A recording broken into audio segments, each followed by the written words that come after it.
Yo, just so you know, I don't know why this keeps happening every fucking time I stream now, and this never happened before, except for like sometimes. But I just keep dropping frames. No clue. How are you doing, buddy? It's definitely late. But I'm forcing myself to stream. I said, man, I sure want to stream today, and then I got in my bed and I fell asleep. I was like, I woke up at 9 and I went, oh my god, it's the morning. And then I was like, man, why is everyone like up and about and texting me so early? It was 9 p.m. But here we are. We're literally, guys, you don't understand, we are 2 chapters away from finishing this game. I've been streaming this game for almost like 3 years now. I have to finish it. Several goals for this year. First goal, get over episode 1. We have to get through it. Go to sleep, fuck you. Sorry. I apologize. It's been over a minute, I can say that. Whenever this goes up in like late August. Okay, I'm just gonna get started. Also, biggest change we have for this setup right now, I got a big old water. Big old water. Last time, every time I stream Unimeko, I have like maybe a glass of water by me. Oh, that shouldn't be there. Where am I? I'm gone. I'm dead. What the fuck is that? Go away. Oh, it's the music capture. Okay. Well, I gotta flip myself upside down.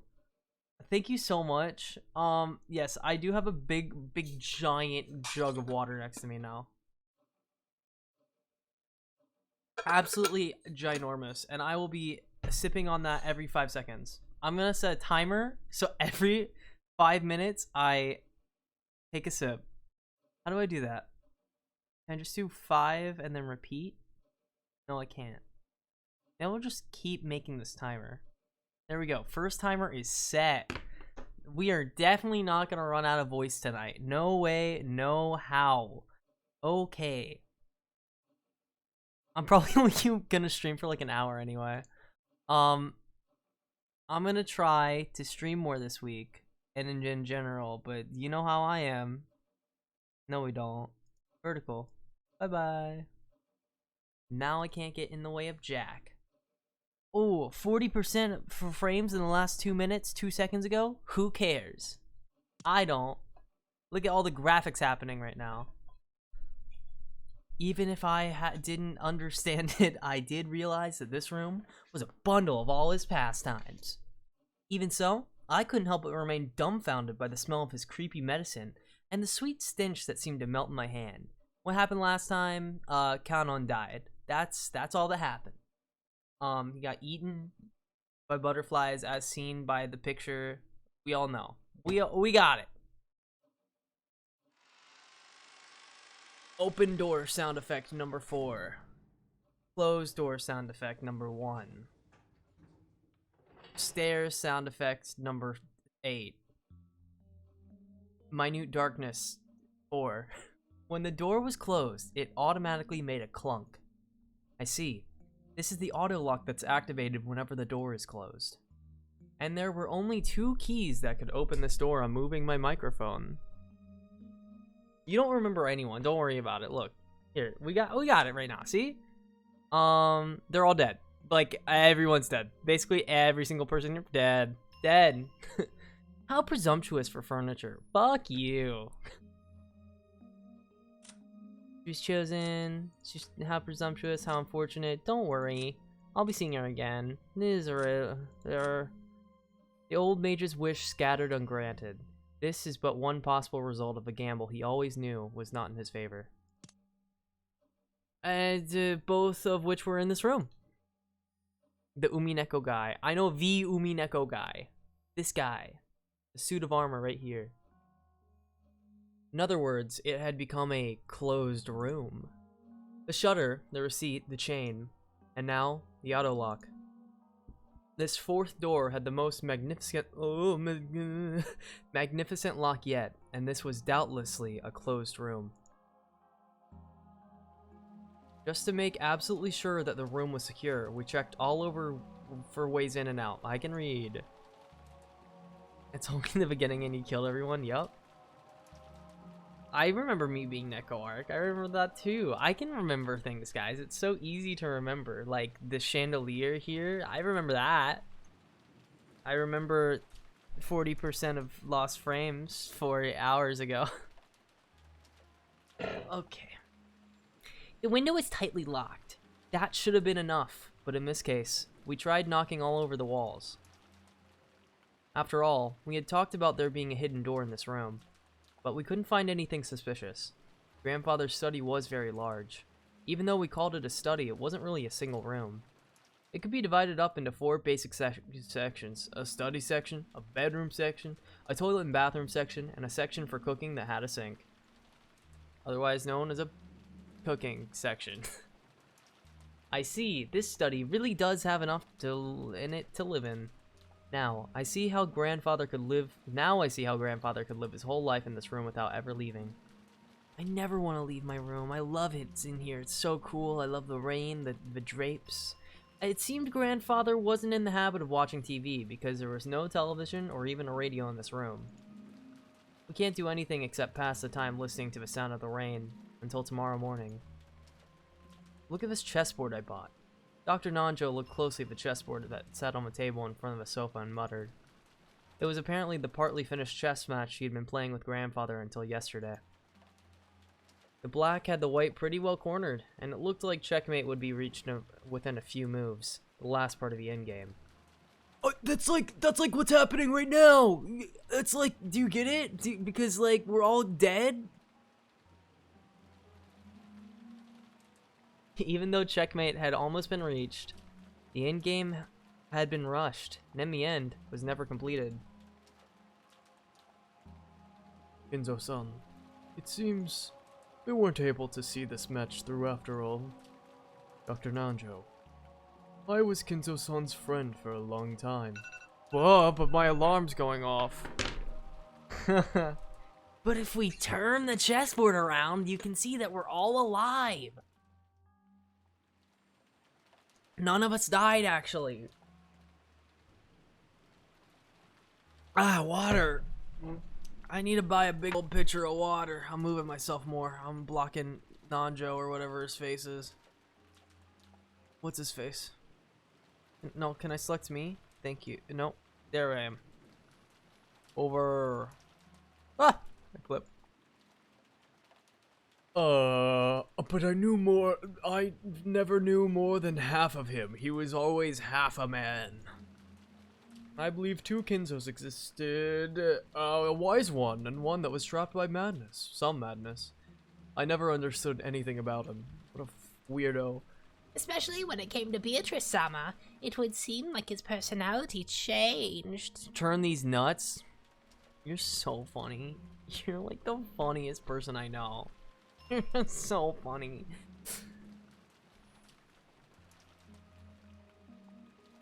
In the direction of Kumasawa-san's upward gaze, a portrait of Beatrice could be seen. It wasn't massive like the one hanging in the entrance hall, but small, made for this room. Grandfather probably spent every day in this room, so much of his time, talking to the witch in that portrait. Who was Beatrice to grandfather in the first place? Right now, you couldn't just explain it away by saying it was a story made by the parents to frighten children away from wandering into the forest. What a long sentence! While eating the canned food we brought from the kitchen, we talked together about who Beatrice was. Whether the culprit was Beatrice herself, or someone pretending to be her. Whether they were a witch or a human, that was besides the point. The woman in the portrait was strongly related to the roots and background of this case. God, wow, we're starting early, huh? No testicular torsion in the fucking Uchiha mansion, please. There's already too much going on. We don't need that too. You couldn't talk about this case without talking about her. What's her favorite color? Who is she? What does she like to eat? That's right, Mom. You picked up the culprit's letter in Aunt Ava's room, right? Yes. I still haven't opened it. Let's give it a try. Aunt Nazi took out the Western envelope. Genji pulled a paper knife out of a drawer in the study desk and handed it to her. Yes. While watching her open it, George Aniki grimaced slightly. After all, it was a letter at the site where his parents had been murdered. There was a good chance its contents would say something unbearable to Aniki. Aunt Natsu also seemed to realize that, so she glanced over the contents first without reading it aloud. We were a little frightened that she might grimace after reading something shocking, but she just frowned unhappily. What does it say? You're gay. There is one unpleasant sentence. Sorry, it just rhymed. It must be trying to invoke us. That's a sentence. Invoke, provoke. Natsu, after deciding that the contents should be shown to could be shown to the children, set it openly on the table. Everyone stared at it at the same time. Praise my name. What the hell? That's annoying. It's probably Beatrice declaring herself the victor. Damn it. Damn. Oh, I bet you were hoping another weird magic circle would show up. it wasn't a magic circle, but my expectations haven't been betrayed. Please, God. Please, no Maria. No Maria for most of the stream. Please, I will not be able to do this if this is a long stream. No Maria, get her out of here. Kill her. Don't. I'm sorry. Take that back. What could it mean? I wonder if she wants us to tout her our own existence, if she wants. That seems reasonable. With this letter, we know that the author of this oh my god. Just throw Maria out the window. She's not helping. She'll fly. She'll be fine. She can fly. It's okay. We know now that the author of the last night's letter is the culprit. God, I think the identical envelope is more significant than what is written here. Without a doubt, this is the type of envelope and sealing wax the master used. Oh, that's awkward. I don't know what's going on anymore. I haven't been reading. It's been a couple years since we started this. I'm kind of confused. This is the first time I've seen anything like this since I started working for the Ushiro Miya family. Going by last night's letter, Beatrice is claiming to be grandfather's oldest confidante. Grandfather often said the same thing in the past, right? We didn't like that. I spoke to Genji-san and Kumasawa-san, who nodded together.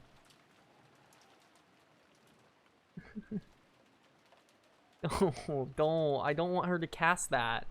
Beatrice, don't cast it. Beatrice, please, don't do this. Don't cast testicular torsion on me. That'd suck. Guess that means you two know more about her than anyone except grandfather. Could you tell us? For a long time, I purposely avoided this topic. God, what is this voice?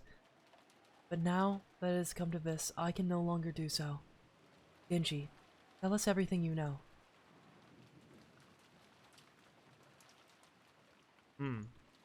Genji-san didn't answer. Did he remain silent despite his knowledge, or did he know nothing at all? How do you think those people died? Death. They got dead. They got deaded. they not live more. Nope. Still, I had a good guess. The ghost story of the witch Beatrice had long been defied among the servants. Defied. Okay. He had probably been very close to grandfather in his occult hobbies. So there was a good chance that he'd been indoctrinated with even weirder things, and had increasingly come to defy the witch. As grandfather's most trusted servant, who had sworn loyalty to him, he might be the most influenced by the illusion of the witch that grandfather had created. Oh my god. Whoa. So there was only one option for Genji-san to remain silent. He could speak, but it would definitely cause a backlash. So it was better if he kept his mouth shut. And it wasn't like we believe him anyway. Something along those lines. A short while ago, Maria had been more than willing to speak bluntly and unrestrainedly, and that had earned her a scuffle with Jessica. It was natural for Genji-san to keep his silence. We didn't care. Genji Speak up. We want to hear it, bud. Was she father's concubine? Oh my god. Concubine? Was she? Feudal Japan? Is concubine. Wow.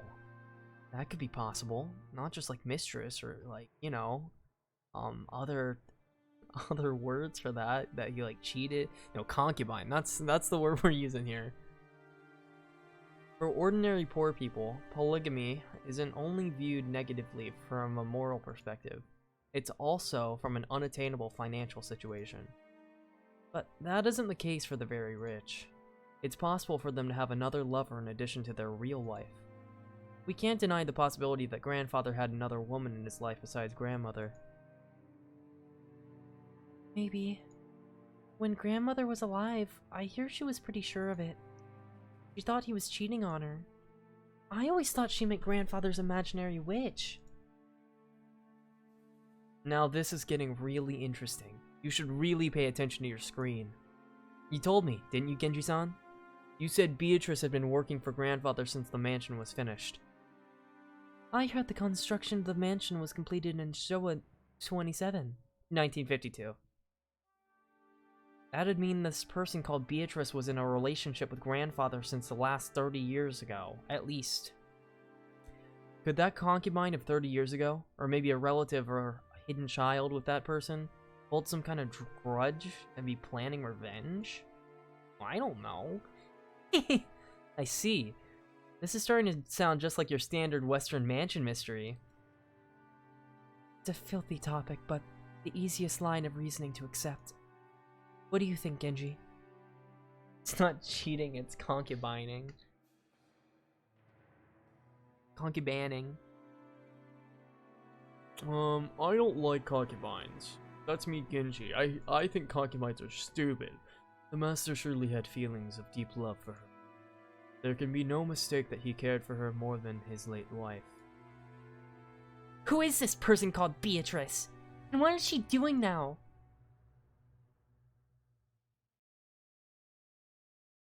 Fucking shit up, obviously. I have heard that she passed away before the mansion was... She's already dead. Yes. The master was deeply stricken by grief at her loss, and he devoted himself to the art of black magic as a means to revive her. The master loved Beatrice-sama from the bottom of his heart. It was that madness which drove him to do all that you see here. As Genji-san said this, he spread his arms, as though asking us to look at this room, filled with the signs of grandfather's madness. Madness!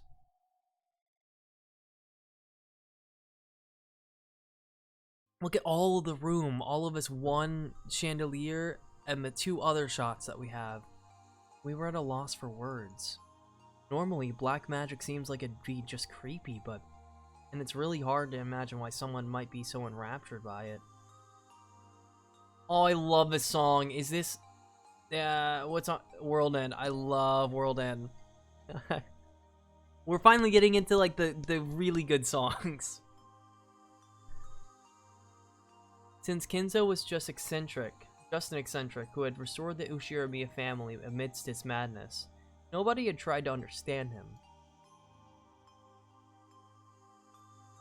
The only thing on grandfather's mind had been the loss of a beloved woman, and his inescapable sorrow.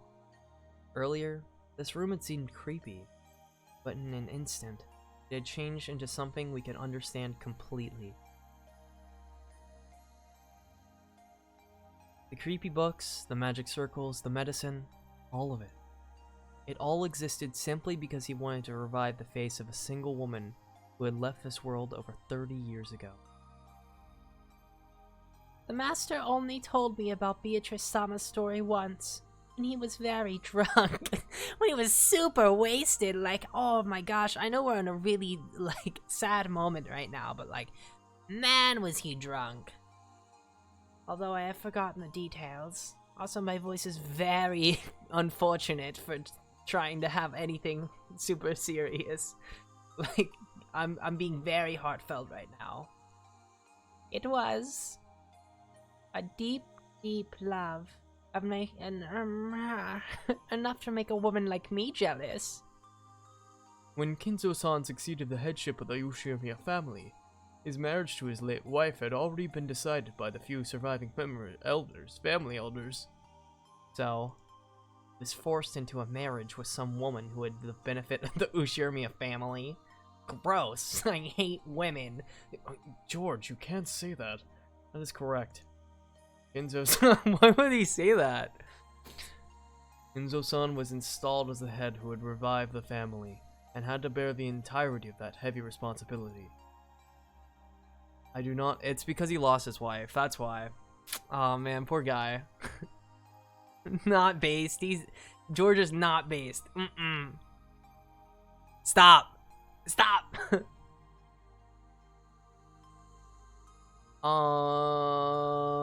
I don't know where I was in the line, so I'm just gonna go, I do not pretend to know the details of when or where Kinzo-san first met her. Guess it'd be rude to say anything more than that. That was when grandfather truly fell in love for the first time. Just how deep was his affection for her? That was easy to see just by looking around us. This room was covered with piles upon piles of things having to do with black magic, and grandfather spent every day shut in here, immersed in his research and isolated from the outside world, never regretting 1 minute of it. You couldn't help but recognize the depths of grandfather's love for Beatrice. Oh man, this sucks. We're all sad now.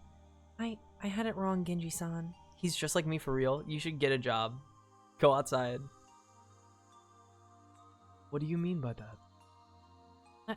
I always thought that maybe servants believed blindly in the witch because you were influenced by grandfather's creepy black magic hobby. But that's not how it was, right? By acting as though Beatrice's soul had at least been restored and existed inside this mansion, they might have hoped to soothe grandfather's heart. With closed eyes and the expression of one remembering something from a distant past, Genji had broken his long silence. In making that confession, he probably felt like he was betraying his one and only master in the most serious way, even though that person was already dead. Beatrice had revived as a witch, and she is in the mansion even now. That was his mantra. He had believed it. He had made people believe it. And Genji would take that with him to the grave. This might have been the last service he could offer up to his master. The legend of the witch, the mysterious tale of Rokkenjima, that was still whispered of Rokkenjima? What did I call it earlier? Did I say the Unimeko mansion? The Nekonomicon mansion, or Rokkenjima, that was still whispered amongst the servants. Its true nature was a sad lie. No, it was an act of kindness towards grandfather, who had lost the person he loved above all else. I'm going to shoot you. I remember denying. Oh wait, I remember I don't even remember fucking what voice I was using. I remember denying the witch's existence in front of father on multiple occasions. Now I finally understand how much that must have wounded him. Right now, I can understand it very well. I had thought I could revive Shannon using black magic. I'd immediately become the next owner of this room and start researching. Sneaky. Another strand of tears dripped from George's eyes. Maybe his tears were infectious. Tears rose to Jessica's eyes too, and she sniffled. Beatrice has said it. Very soon, she will be able to revive people. You'll be able to meet them, she said. Very soon, the door to the Golden Land will be opened. In the Promised Land that glitters gold, the souls of all the dead will be resurrected, along with the love that has been lost. Then I will sleep in a world of peacefulness for all time. Did she say that? The Beatrice who gave you the letter? You don't believe it, do you? If only grandfather were here, I'm sure he'd be happy. I'm sure he'd be jumping for joy now that Beatrice is about to be revived. In that case, I believe. If grandfather gave up half of his life for this research, trying to resurrect the soul of the woman he loved and spending the rest of his life believing, I'll believe too. Valor.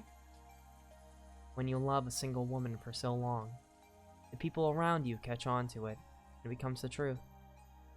Maybe you could say that they're trying to be polite for the sake of your feelings. But right here, right now, I'd like to call that magic. It isn't just being polite. It really is magic. She's a witch. It looks like nobody can see Beatrice after all. Some time passed. As we listened to the sound of the rain, we considered what kind of love and madness had possessed the owner of this room, as he spent half of his life here. Bum bum bum, boom boom boom boom boom boom. If you ask me as a woman, then while I'd like to be understanding of father's feelings of true love, it did leave mother in an awkward position. Ha, I agree. Cheating is cheating. No way to make it look pretty. Yeah, that's right. Why'd you say look? Gotta feel sorry for grandmother. So, had there been any rumors about a child between Beatrice and grandfather? The keyword Beatrice had been hidden in every corner of this case, so it's natural to suspect some relative of hers. No, I have not heard of anything like that. There was one, a memento of his most beloved person. He surely would have given them all his affection. Since he ended up immersing himself in a black magic instead, maybe we should assume that there was no such child. Come to think of it, that reminds me of a rumor I heard. You know it, right? A story about how grandfather heavily supported an orphanage called The fucking house? The Fukuin house? The fuck on house? I can see her? No, you can't. Don't lie. Lying's evil and bad. You shouldn't do it. The Fukuin house? Enough of that. That is no more than slander which would desecrate father. Tell us, Aunt Nazi. I think you'd agree, even you agree, that this is no time to hide things from each other. Fucking house. It's a worthless story. Father made massive donations to an orphanage and had orphans employed as servants at the head family to give them, oh my god, to give them some on-the-job experience. The story in question is simply some drivel spread by fools who claim that father was using those orphans for some filthy hobby. For a while, some guys even said he was collecting human sacrifices for his black magic. And he really is doing weird experiments and ceremonies in his room all the time, so I have believed it myself. And these servants who came from the Fukuin house are... There are several of them, but Shannon and Kanon were the two scheduled during the family conference shift. To resurrect Beatrice, he brought in servants from an orphanage as human sacrifices. After all, everyone grandfather selected as a servant was young, about the same age as Shannon and Kanon-kun. That's where he got the concubine in the fucking house? No way. I was sure it was because grandfather had some bizarre hobby. Jessica! Mind your words. When Aunt Nazi scolded her, the atmosphere instantly went sour and everyone fell quiet. However, something was tugging at the back of my mind. Sacrifices. Sacrifices. Fucking house. Human sacrifices brought over from an orphanage. What is it? Freaky words like sacrifices don't pop up often. And yet, I've seen or heard that word recently. Some part of my memory is tugging at me. Hey, Beatrice. What do you know? I had arrived in front of the portrait of Beatrice. It wasn't as massive as the one in the entrance hall, but that portrait, which must have been drawn by some famous painter, was still as intimidating at the smaller size. Below it, just like in the entrance hall, was the epitaph that supposedly hinted at the location of the hidden gold. Ah! Sacrifices! Here! Play. Do you want to come play with us? What the hell, Battler? You're creeping me out. 6 sacrifices. Ah. Ah. Ah. Both of my eyes opened as wide as plates. Oh, he's trying to convince me to get a concubine. What have you done? Stop. Stop it. Stop having these discussions. Why are you... Stop telling me about it. I'm an innocent third party. I'm just sitting here reading. And how am I... Do you need me to censor the content in front of you so that you guys don't have to have uncomfortable conversations? Sorry, I gotta have a different drink sitting out. So now I have double the water, except that this is definitely not water. You gave him the idea. I'm so sorry. You're actually right. I was gaslighting you. This is all my fault. I take full non-legal responsibility for this. Both of my eyes plated open, wide as eyes. Everything's been predicted right there from the very beginning. Everyone crowded around. And the same expression of shock rose on all of our faces. That's right. It's right here in the epitaph. On the first twilight, offer the 6 chosen by the key sacrifices. How much not water do you need? Enough that I don't lose my voice. I read online because you know me, guys. I just take this so seriously. I was like, why do I keep losing my voice when I'm streaming? And they're like, drink more water, stupid. I said, oh, that's good. That's a good idea. I should do that. So I have all the water around me. There's no doubt. 6 people died in the beginning. And even on the shutter where the magic circle was drawn, no, where the Hebrew was written, it mentioned the offering as sacrifices. Ooh, I've been saying that from the beginning.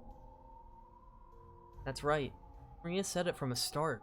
Right after we found the 6 bodies when Maria was in the parlor watching TV, she said it. Voodoo, the culprit isn't human. It's just the sacrifices chosen by the key. This has nothing to do with the location of the hidden gold. It's the instructions for a resurrection ceremony using black magic or something. After all, this epitaph requires a large number of deaths. It sure does. Even reading through it quickly, there'd be 6 plus 2 plus 5, which is, No, you'll get it, Jessica. carry the 1, is it 8? Nope. 13 people who must die. Got it. Okay, sorry. That was my bad. How many people are normally on this island? How many people are normally on this island? It changes depending on the shifts of the servants, but there's father, my husband, Jessica, and me. And 2 or 3 servants. Today and yesterday there were 5 of them, but there aren't normally that many. Which means that normally, there wouldn't be enough sacrifices to carry out this ceremony. No. Wait. There's that rumor that grandfather was collecting servants from an orphanage to be used as sacrifices in some creepy ceremony. So, what does this mean? He increased the number of servants to increase the number of sacrifices, and waited for the annual conference when more people would gather? Isn't now the only time of the year when the ceremony could be held? When Jessica screamed this, oh, no, she just said it, very, angrily, but she didn't scream it. Maria broke out in that creepy laugh, looking very pleased.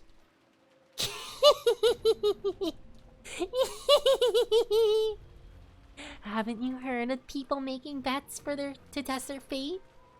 I don't know, I haven't. Like throwing a sandal and saying that if it lands right side up, tomorrow will be sunny. Or saying that tomorrow will be a good day if a coin lands heads up. There are many little superstitions like that. Sometimes, when your luck is down and you get bored, and you roll the dice and get 3 6s, you want to believe that it's a portent of some miracle. When flipping a sandal, you have, at worst, a 50% chance. Even if you get it right side up, it's not worth much. But if you carelessly roll 3 dice and they all come up 6, you might think that it's a small miracle. 2024 will be my year. That's what I've been saying. I've been saying, guys. 2024 is my year. You don't understand. This is the year. Magic works the same way. You must pray earnestly for an extremely unlikely result. Then, the feelings from all those stored up prayers gain magical power and become incarnate. The magic that grandfather was trying to reform was probably like that. The key randomly selected sacrifices in a lottery. So, to reduce the chance that he himself was selected, he chose the day with the greatest number of people on the island to carry out the ceremony. Ridiculous. Are you saying this whole situation was caused by a mere ceremony for some bizarre magic? Natsu spoke angrily. She couldn't quell the fear that a scorpion charm might be the only reason she was safe. Guys, it can be all of our years. Get over it. It's my year first, though. If I hadn't received that charm from Jessica and hung it from my doorknob, would I have been killed mixed in with those 6? And the strangest part is, even though I had hung the charm from inside my door, they couldn't get through that door. The culprit noticed the charm from outside my door and gave up trying to open it. A human couldn't have perceived that. Oh man. No. My pants are ripped. I just noticed that. Damn. What the fuck? That's a giant ass rib too. Oh, I like these pants. Oh. No. No. God. A human couldn't have perceived that. A charm meant to stop something that was not human had done exactly that. Impossible. Impossible. Impossible. But Natsui-san, the epitaph certainly does continue to fit after that. On the second twilight, those who remain shall tear apart those who are close. Could this be talking about Eva-sama and Hideyoshi-sama? It's not my pants year. This was the last year for my pants, apparently, unless I give them a patch, but I don't think I will. I think they're just done. Or pants. But painful as it may be, we must reach that conclusion.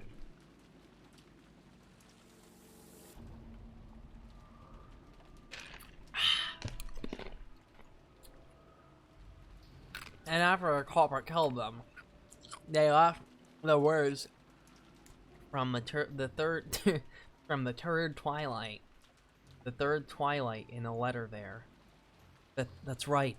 After carrying out the second twilight, they left the third twilight in that place. The third twilight was just like Aunt Natsu had just read.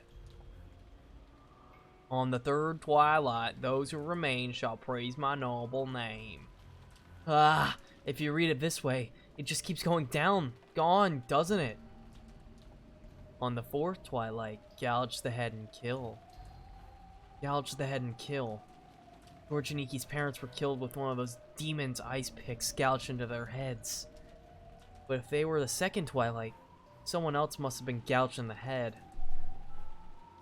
That's grandfather. He was burned in the incinerator, and our eyes were so drawn to that part we didn't notice. But his forehead... No, his head had been gouged. Grandfather was the victim of the fourth twilight?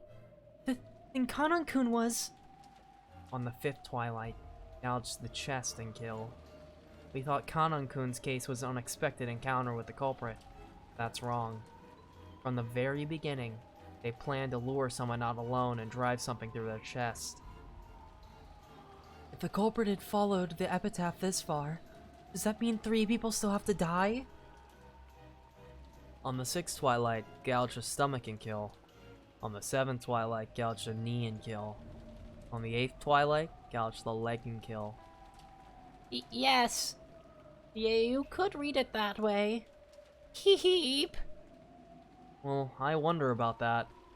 After those 3 die, it reaches the ninth twilight. Take a look. On the ninth twilight, the witch shall revive, and none shall be left alive. We're all gonna be killed by Beatrice? I don't get it.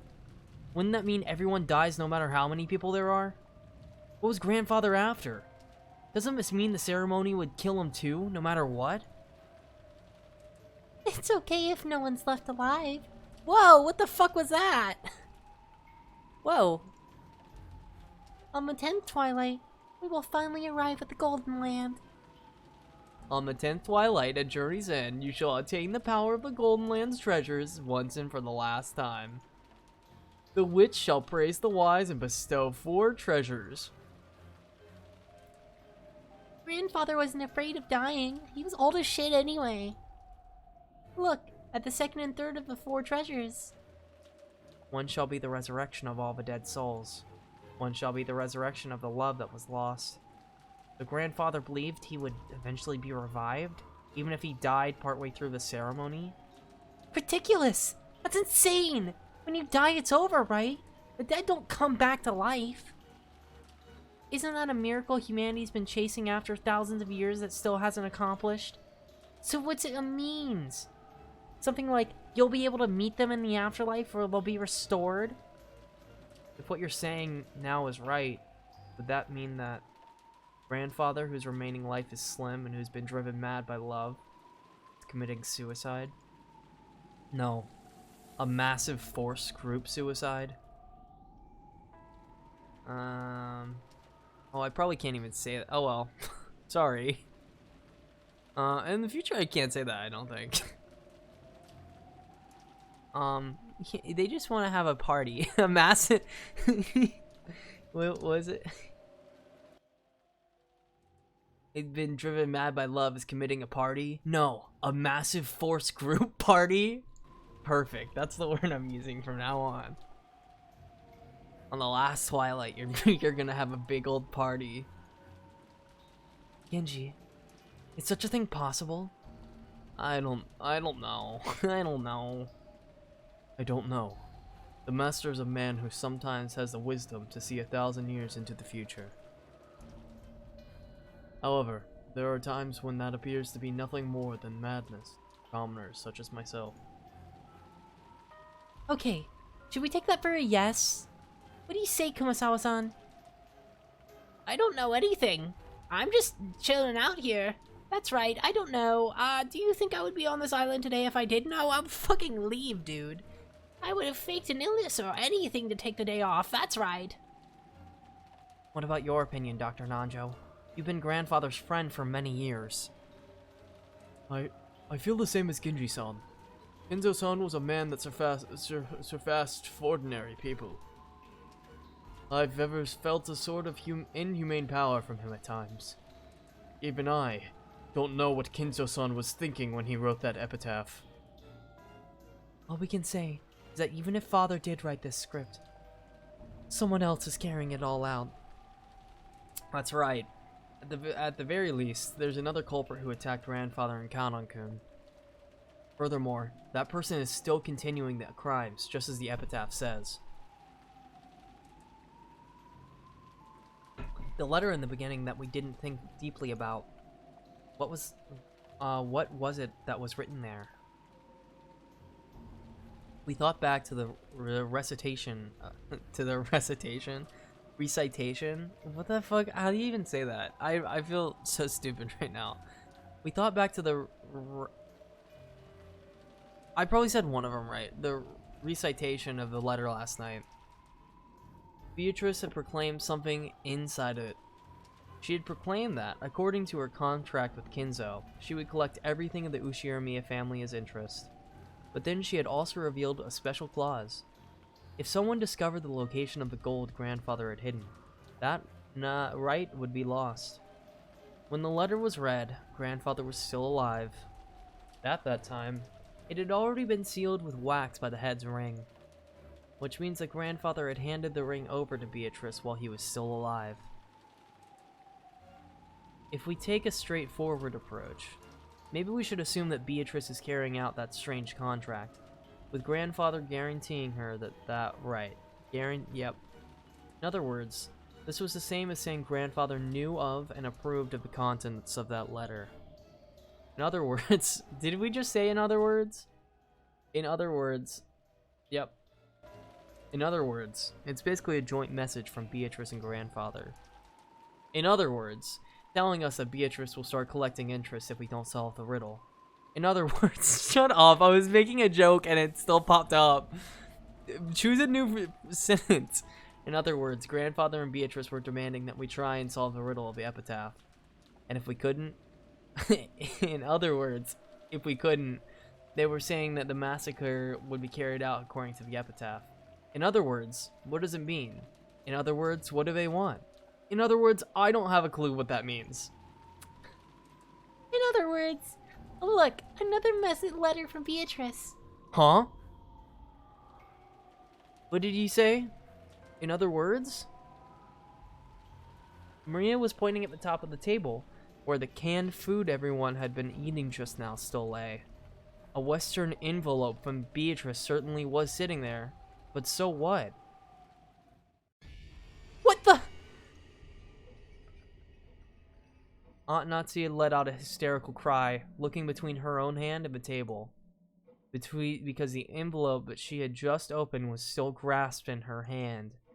So why is there still an envelope on the table? What the hell? What's going on, Maria?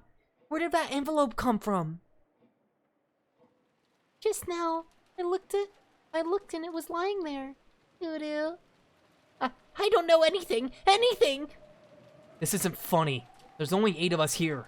There's no way some 9th person snuck in. There wasn't enough time during the few seconds that we gathered around to the portrait, right? Uh-oh. Oh, System 0. Get back! All of you! Back against the wall! That Nazi was pointing the rifle at Genji and the others, bellowing at them. Genji-san was overpowered, his face looking like he didn't have a clue what was going on. Of course, I felt the same, but a few moments late, I reached the same conclusion that Natsui had. Until a few seconds ago, there had been no letter like this on the table, and nobody entered this room. That means someone among us placed among us.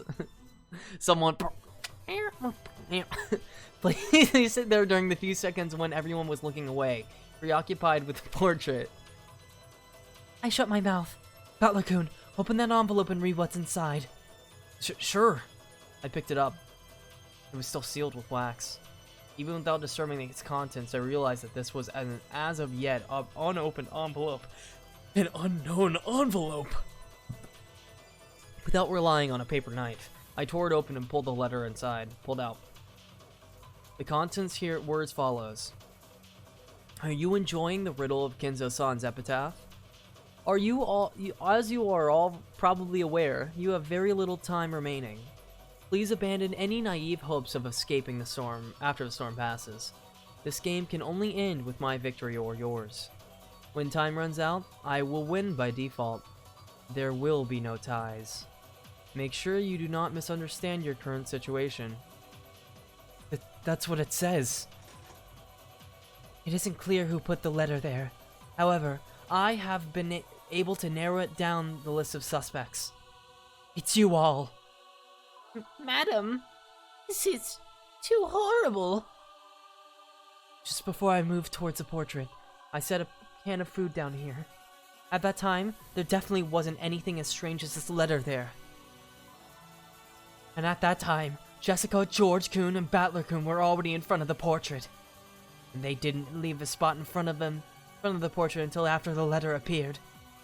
So the person who set the letter down is one of you four. Beatrice is here. Voodoo, we aren't Beatrice. Beatrice exists. Silence! I don't know whether I should suspect you, one of you, or all of you. But without a doubt, at least one of you, one among you is the culprit. That's right. There can't be a 19th person. There's no way witches exist. Even when Kanan-kun was killed. Yeah, that could be explained if Kumasawa-san was the one who did it. The truth is that Kumasawa-san entered the boiler room with Kanan-kun and killed him. And then she lied, saying he already had fallen when she got there. You're making a mistake, my lady. Why would I do something like that? I don't have the slightest idea how my parents were killed in that closed room. But when they were killed, everyone except for the servants had an alibi. The only one who didn't were the servants. But does that really mean it's okay to suspect them? Yes. Now that you mention it, they have no alibi for any of the cases. Should we really be so quick as to make a judgment? But this time, in this room, in this place, in this moment, In this minimally... What's the, oh, man. What was that making me think of? I think that's making me think of steam lamp. Localized entirely in your kitchen. In this minimally small bit of time and space, it's obvious. Only one of the 4 of them could have set the letter there in our blind spot. We can't tell who put it there, but it's obvious that one of the 4 did it. Natsui-san, please calm yourself. A lot has happened today. We understand how much strain it is on your mind right now. Dr. Nanjo, it truly pains me to call you suspicious. Ooh, suspicious. However, your father's personal doctor and his closest friend. You've been by his side for many years, and you might even know about Beatrice. Could you be hiding some kind of old obligation? Of course not. Calm yourself. It was pitiful to watch Dr. Nanjo frantically pleading for his innocence. It was probably a normal reaction that anyone would give if they were suspected. Kumasawa was the same. Ever since Jessica voiced her suspicions of Kumasawa murdering Kanon, Kumasawa had been totally flustered. That was why Genji's still calm appearance looked so bold. Aunt Natsu pointed the barrel of a gun. Genji, you were grandfather's #1 subordinate. Was Beatrice an illusion you showed to father, with you as a performer? If by suspecting me you recognize me as Master's greatest servant, then I count it a great honor, regardless of the circumstances. What a cool guy. However, I am not the one who put the letter there. Do you expect us to just accept that? You must be the ringleader. Maybe Kumasawa and Dr. Nanjo are your accomplices. And Maria-chan, too. Not content to suspect just the adults, Aunt Natsu pointed the gun relentlessly at Maria, too. I'm going to shoot a 9-year-old right now. But Maria acted as though nothing had happened. Unbothered queen right here. She's so unbothered. Look at her. She doesn't give a shit. Or maybe she thought that she would be fine if she was shot. Maria-chan, by this point, we can no longer remove someone for suspicion just because they're young. So, for the last time, let me ask the question that everyone had since last night. Yesterday, who was the Beatrice who handed you that letter? Voodoo. Maria, don't just dodge the question. Make it clear. Who gave you the letter? How many times do I have to tell you? It's Beatrice, the 1,000-year-old golden witch. If you want to know what she looks like, just turn around. She's right there. Beatrice is.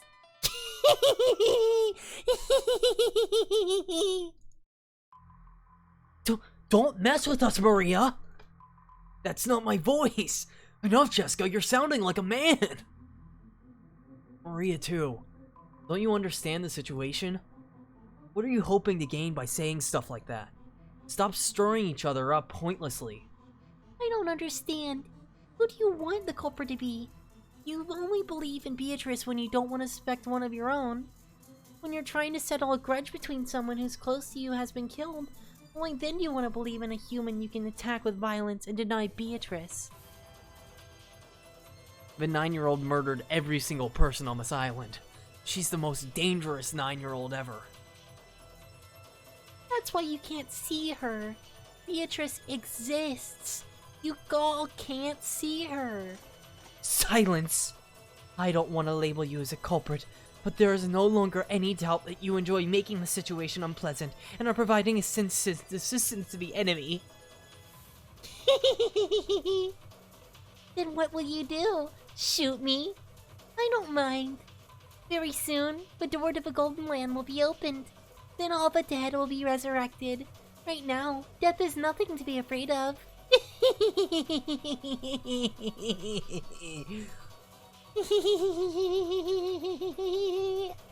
I can't do it for a long time. That's too long. Mom, she really is suspicious. We can't keep her with us. But Aunt Natsuki, please calm down. There's no reason to shoot Maria. Please remain composed.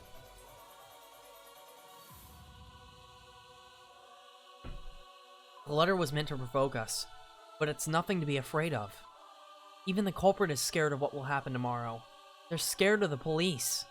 Right now, this island is free from the reach of the law, but that's only because it's isolated by this typhoon.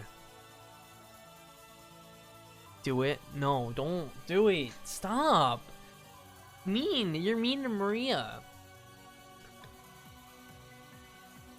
Once a typhoon passes, the law will return. So you mustn't shoot. How can you stay so calm, George Nissan? One of these 4 people is the culprit. No, maybe all 4 of them are working together. How can you stay so calm when one of these 4 might be the culprit who killed your parents? Even I have the desire to find the culprit and kill them. But that would be a simple barbarism. I will leave the judgment of a crime to the law. So no matter how suspicious they are, you mustn't pull that trigger. I feel the same as George Aniki.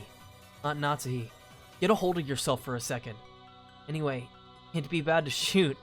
In times like this, I hear you should tilt your head back and say, stay cool 3 times. Let me make this clear. Witches don't exist. Not on Rakenjima, not in the Ushinomiya mansion.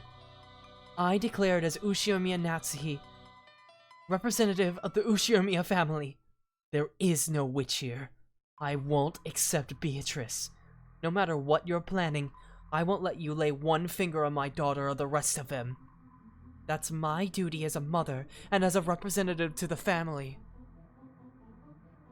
Those words were the final words of farewell that settled everything. To protect her daughter, Aunt Natsuhi would regard any suspicious person as an enemy. The only reason George, Aniki, and I were standing on this side was because by coincidence, we had a clear alibi regarding the letter. If I hadn't approached the portrait, I would also be at the other side of the gun barrel, treated like a criminal. But even though part of me thought that, part of me was thinking that chasing all the suspicious people from this room would finally guarantee our safety. Genji-san and Kumasawa-san and Dr. Nanjo, all of them were on grandfather's side. Maybe you could say that once Maria started blindly believing in Beatrice, she was also on grandfather's side. That's right, they're all suspicious. But is this really okay? If we throw out all the suspicious people, all the suspicious ones in such a lawless way, will we still have a right to defy the lawlessness of the witch? Jesus. Oh. Off screen, we killed them all, and then we woke up and we left the island, and the story ended. That's it. End of the stream. Aunt Natsuhi didn't tell them to leave with her own words, but with wordless pressure, she induced them to say that themselves. Because if Dr. Nanjo didn't say those words, this cold silence would surely continue forever. Calm yourself, Natsuhi-san. Still, I understand your feelings well.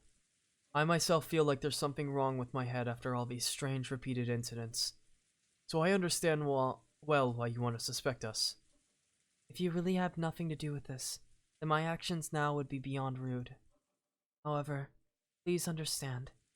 Just this once. Very well. Let's leave this room. What do you say, Genji-san? Shall we return to the parlor and continue our chess game? That is what you wish. By all means. I don't want to. After all, that means we'll have to leave this room knowing that the wolf is among us, right? The wolf among us?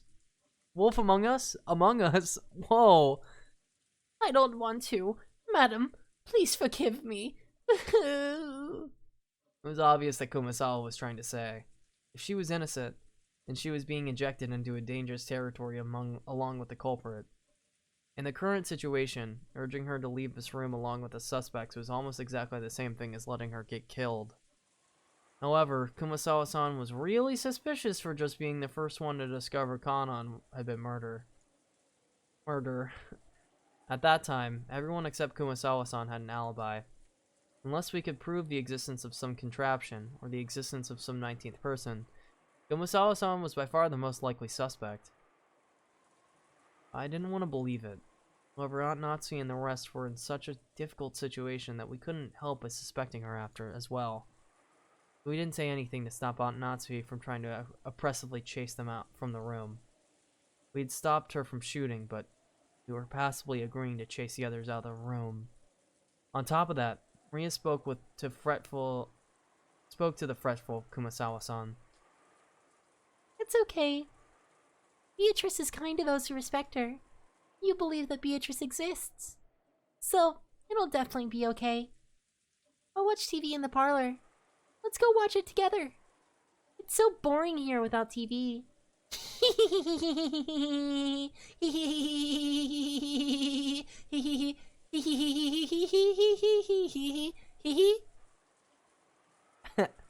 It looked like Kumasawa found Maria's roguish laughs very frightening. However, the 3 other people had agreed to leave the room. Kumasawa couldn't fight the flow and had to agree, crying as she went. I don't want to die, please. Well then, Natsui-san, that will be all for tonight. Let us meet again tomorrow. Yes. Yes. Please understand, at least for tonight. When the police come, all of us will surely apologize for our rudeness. You may play chess, but do it in a safe place if you can. Genji, I leave him in your hands. Certainly. Oh, it can't be helped, can it? They always say that the most frightening bears are those with their children. Genji, Kumasawa, my sincere apologies. Let us meet again tomorrow. Maria-chan too. Please forgive your cold aunt. Udo, I forgive you. Udo. Madam, the keys to this room. Yeah, I forgive you for trying to shoot me in the face. It's kind of cool. I'm fine. Whatever. I don't really care. I'm just gonna tune it out. Like, I'm 9 or whatever, so I'll get over it eventually. I will hand them both over to you. Genji-san pulled the 2 golden keys from his pocket and handed them to Aunt Natsuhi. I said that in Genji. And I will also hand over my bundle of keys to the inside of this mansion. He took out a bundle of keys, 10 keys of various shapes, and handed it over. To the servants, those keys probably were proof of their position. Being placed in charge of those keys meant that they were trusted, relied on. When they were forced to return them, it meant that they had lost that trust. Thinking about it that way, to Genji-san, who had worked here for a span of many years, would be no greater shame. However, Genji-san's usual indifferent expression remained on his face. Genji, I had planned that, after father passed away, I would reward you for your many years of hard work in allowing you to retire. To treat you like this, it makes me feel ashamed from the bottom of my heart. I have already received the Master's favor. Everything I have done until today has been a repayment of that. Please, do not worry over it. Well then, shall we, everyone? Good night to you all. Udo, good night. Good night to you too, Battler. Udo. Ah, Maria. Wait a sec. Knowledge of guilt made me call Maria back. I groped around in my pocket and took out that scorpion keychain. This repels magic, right? Wear it. Udo? Didn't you say you dropped it? Back then, I got ticked off and just bluffed that I'd lost it. There was no way I'd lose this precious charm you gave me. Oh. Maria silently took the charm. I was unable to say anything after that. Well then, everyone, good night to you. That's not my... whatever. Watched them leave, our expressions completely worn out, and then we weren't able to respond. They'll be fine. They'll be fine. Like, what's everyone getting worried about? They're totally okay.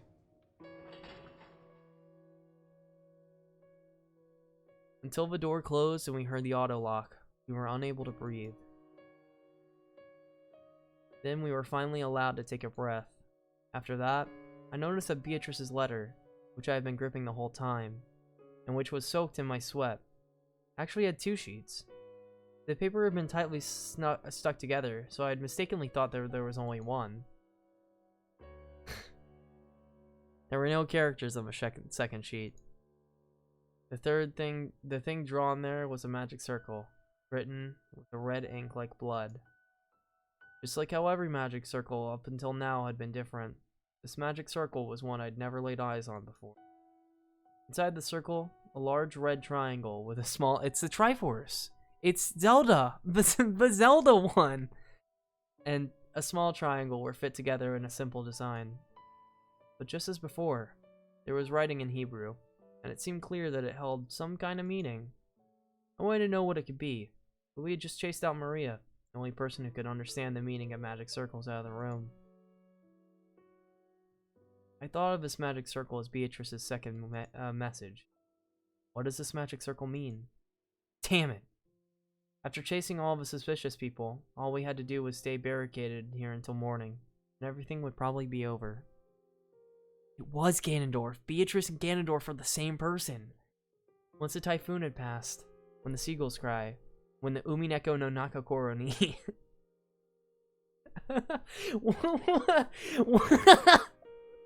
Once a typhoon had passed, Umineko no Nakakoro ni, will everything be resolved? I don't know. But the letter, which had unexpectedly appeared in the study, forced us to reject that naivete. It had made it very clear that, if time ran out, it would mean the witch's victory. When time runs out, is the witch planning to take on the offensive? This time, is she planning to display some fearful magic power? Maybe something that could be used to kill 6 adults at once? Wait, when is time supposed to run out anyway? I don't know anything. God, I'm so sleepy. With this, we should finally be safe. Finally. Definitely. Even as she said that, Aunt Natsuki couldn't stop gripping that rifle. There was no release in the tension of her expression. Of course, none of us felt like breathing a sigh of relief. At least, not until we could hear the cry of the seagulls. Once more, Umineko. Not until we could hear the Umineko no cry no more. The rondo of witch and reasoning. Why is the clock so fucking huge? Voiceless. That's gonna be me in an hour. Okay, 1 second. I'm gonna take a brief pause. I'll be exactly right back. I will be right back, I swear.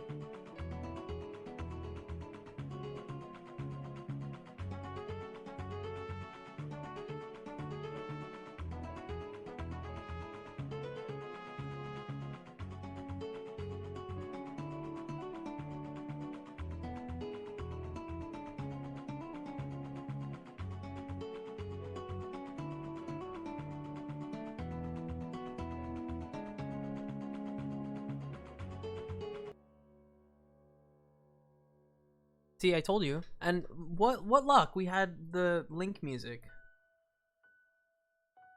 Okay. After we chased them out, nobody wanted to say anything. Anything. Sorry, shouldn't have said that. Chapter 16. Oh my god. All the suspicious ones had been driven away. Even though we knew that there might be some innocence among them, we still did it. We chased them out of his paradise, where people don't have to suspect each other. But our motive for chasing them out was suspicion of one person towards another, the worst kind of crime for a human. If we had accepted the existence of a 19th person, of the witch, then we all might still be talking to face, trusting in each other. Oh my god, I'm on BRB. Yeah. I just realized that. That's a good thing I caught that. Holy shit. No one else is gonna tell me.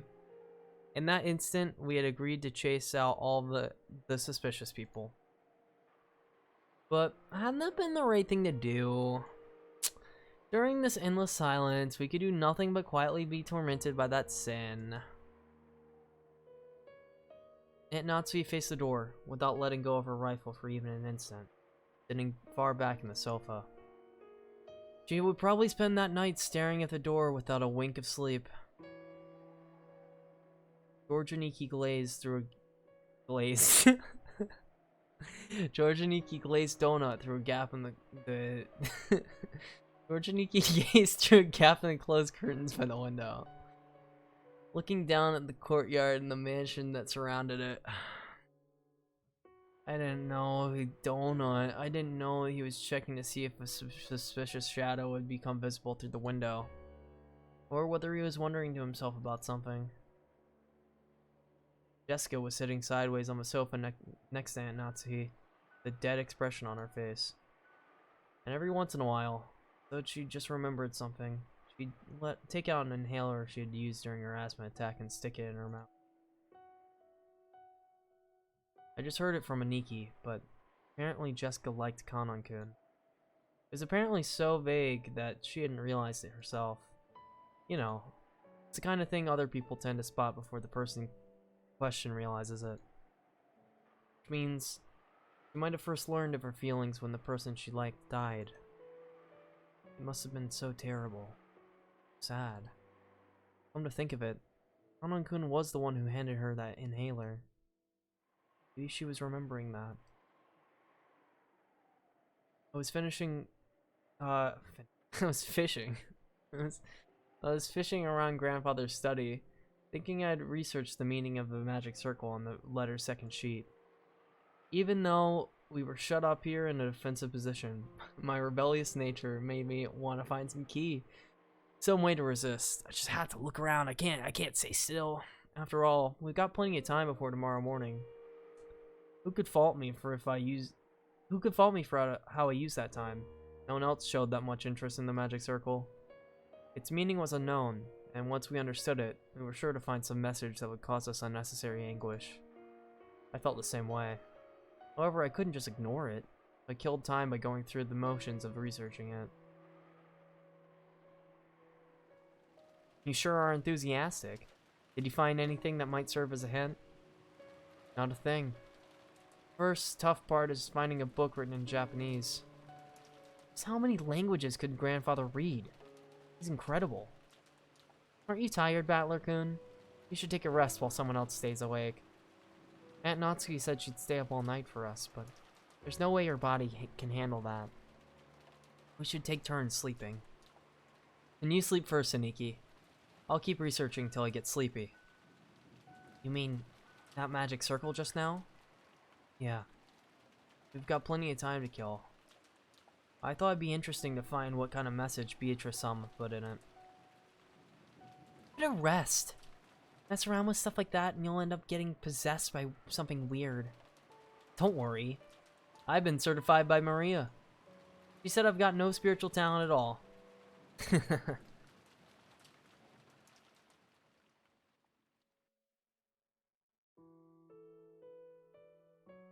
We were too cruel. Were we too cruel to Maria? Jessica, you mustn't think that now. But Mom, if Maria wasn't involved, then there's a culprit besides her. Then she's obviously a soft target for the murderer.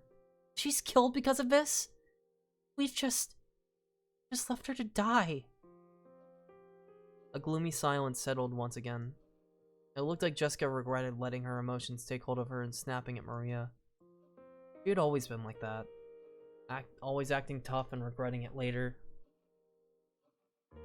I understand how you feel, but Maria was in close contact with the culprit. And she might have been siding with him, talking like that over and over to further confuse matters. I am relieved that we chased them out. That's pretty harsh, Aunt Natsuki. Couldn't it just have been that nonsense of a 9-year-old girl? It probably wasn't very convincing to hear that coming from me. I myself thought Maria was creepy on several occasions, even doubting her true nature. And when Maria had chased out of his room, I couldn't deny I had felt some relief. That is the case. Then tomorrow. Oh my gosh. Where's the soul? Right on your screen. I'm sorry, I love the original sprites, but like I also just like rain. Listen, you put little moving rain in front of me, that's all I need. That's the soul. If that's the case, then tomorrow we will apologize for what we did. I will take full responsibility for chasing them out of this room. This isn't something the rest of you have to worry about. I could feel tragic determination in Aunt Nazi's words. To protect her own daughter, she had resolutely chased out the suspicious ones.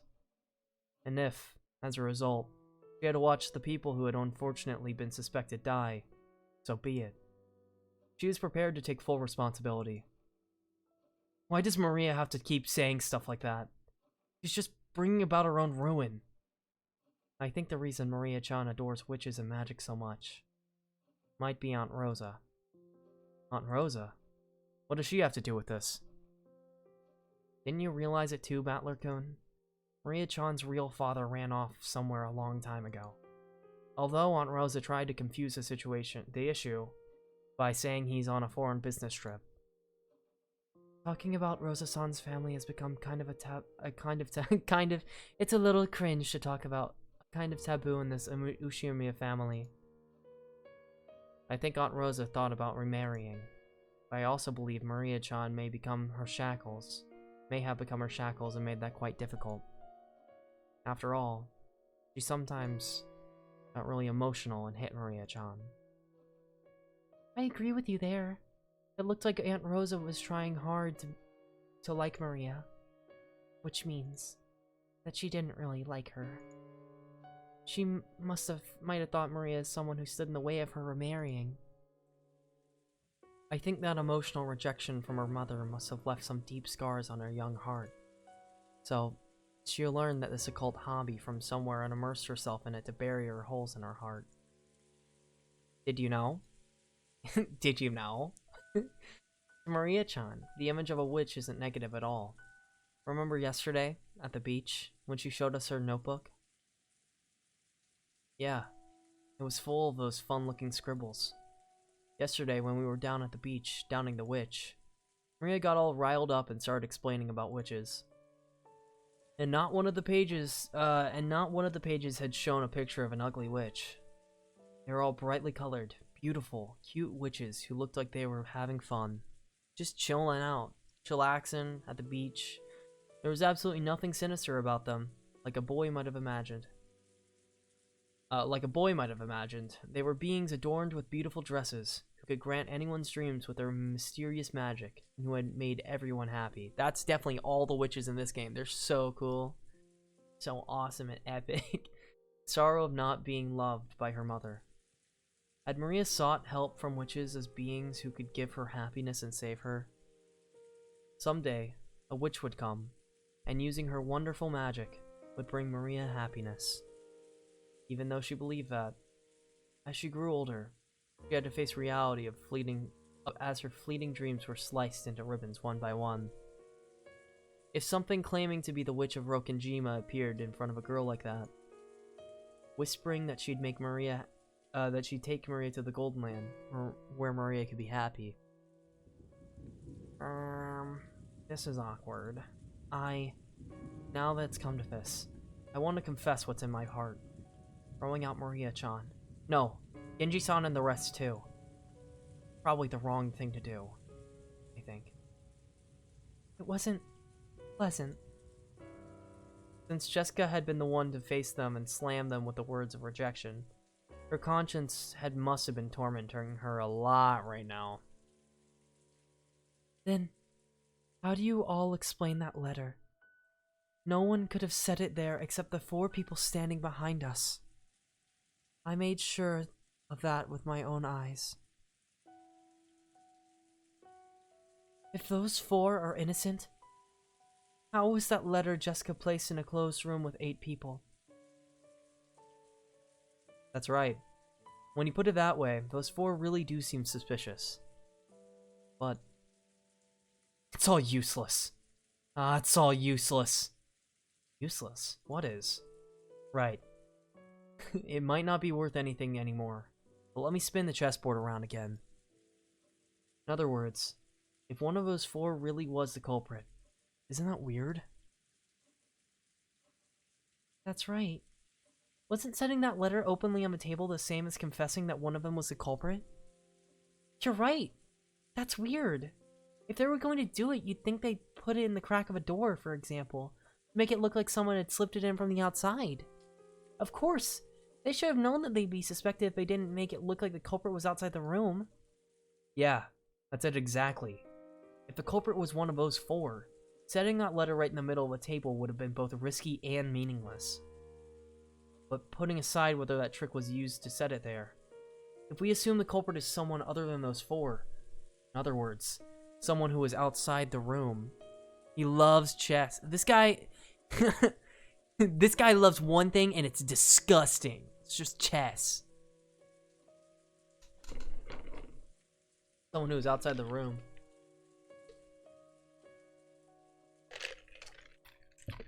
They made out a lot of game from that letter. Enough Batwickham. It's meaningless to discuss what matters now.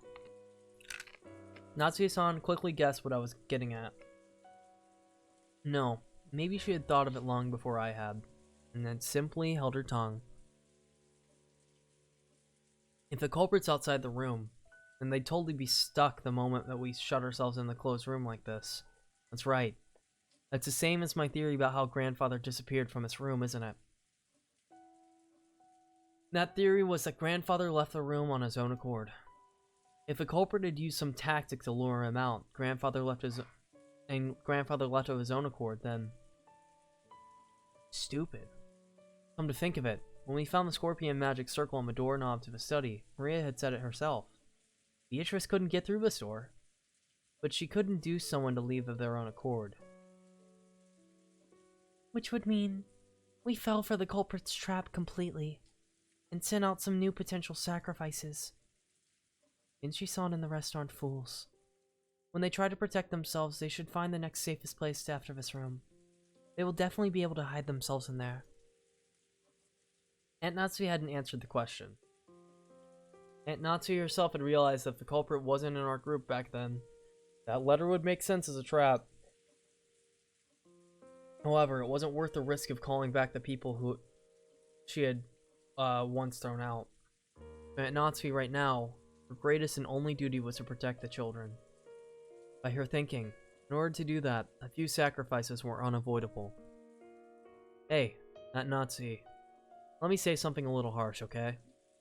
At that time, what if, by coincidence, Jessica had also been standing behind you? Would you have chased Jessica from the room too? It's true a lot of brutal things have happened, but as a mother, you thought you should protect your daughter no matter what. Because of that duty, you chased them out, even though you knew you would eventually be held responsible for it. Not like I'm condemning that, but I was just thinking about what a great mother Jessica has. That's right. You've been dealing with these incidents since morning, and you've been pulling all of us along the whole time, without losing your composure. If you were all confused too, the rest of us would probably be in the culprit's grasp by now. So I think we all have to thank you. Thank you.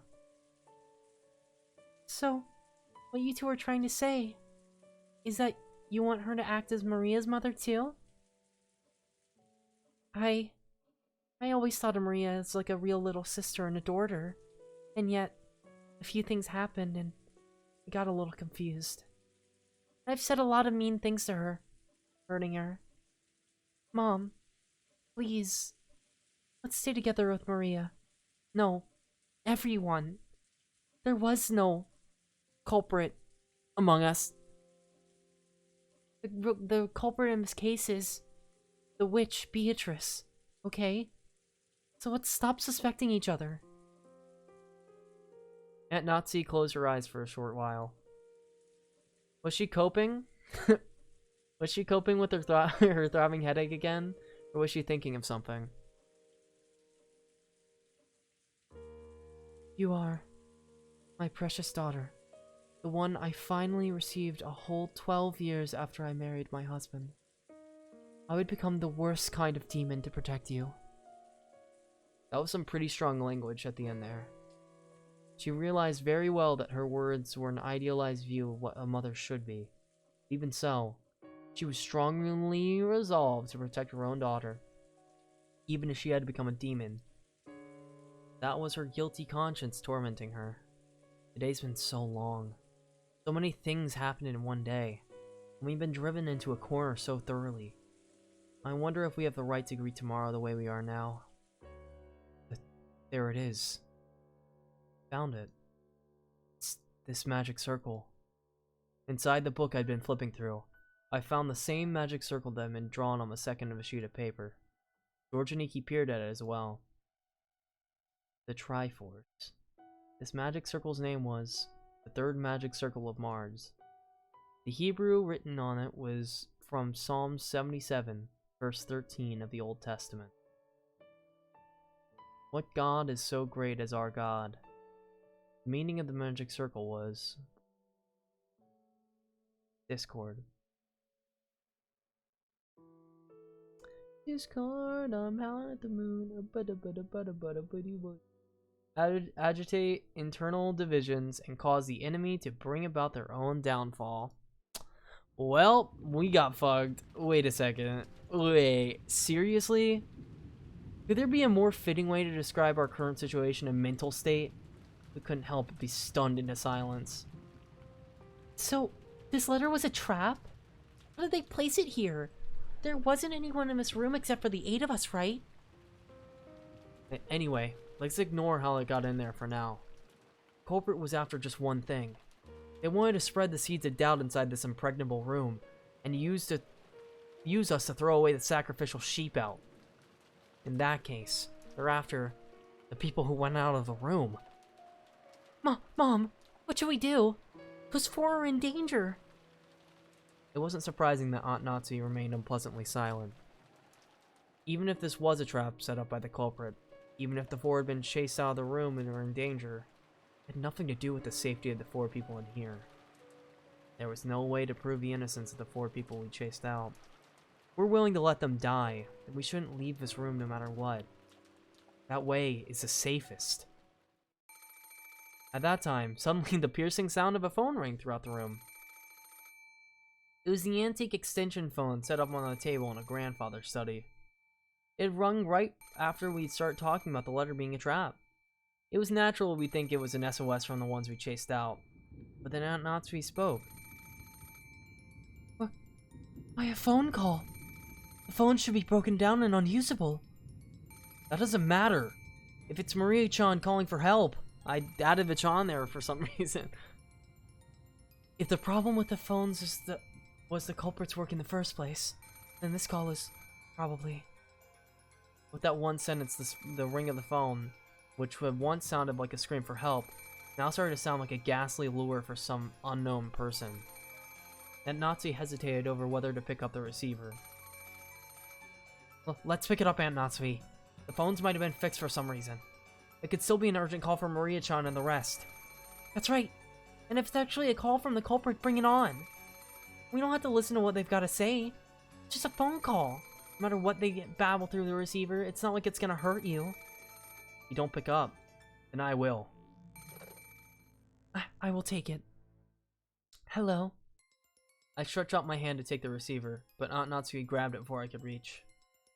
We all held our breath, trying to figure out who the person on the other end of the phone was. But for a while, Aunt Natsuki just kept saying, hello. A silent phone call? The phone is ringing forever. The phone... They already left the phone because it rang too much. There's no way Maria and the others would do something so creepy. Which means, could this phone call possibly really be?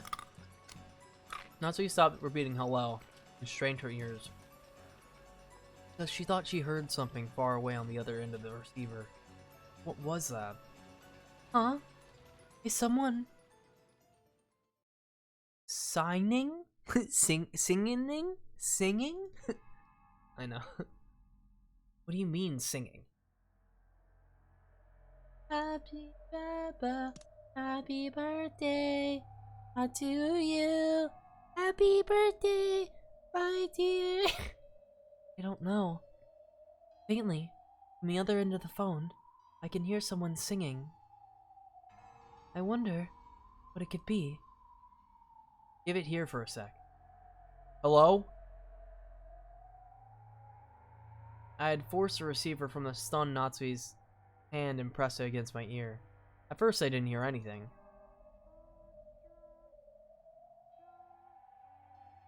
Oh, I hear it. But, because I had been told about it beforehand, I noticed. It sounded far away from the receiver, rather than someone speaking in a quiet voice. And it sounded like a girl singing a song. That voice did sound like Maria's, but that was made the situation even more inexplicable. At the very least, the one who had made the phone call hadn't been Maria. After all, Maria was singing some song far away from the receiver. In that case, the one who made the phone call should have been Genji-san, Kumasawa-san, or Dr. Nanjo. I'm just gonna quickly...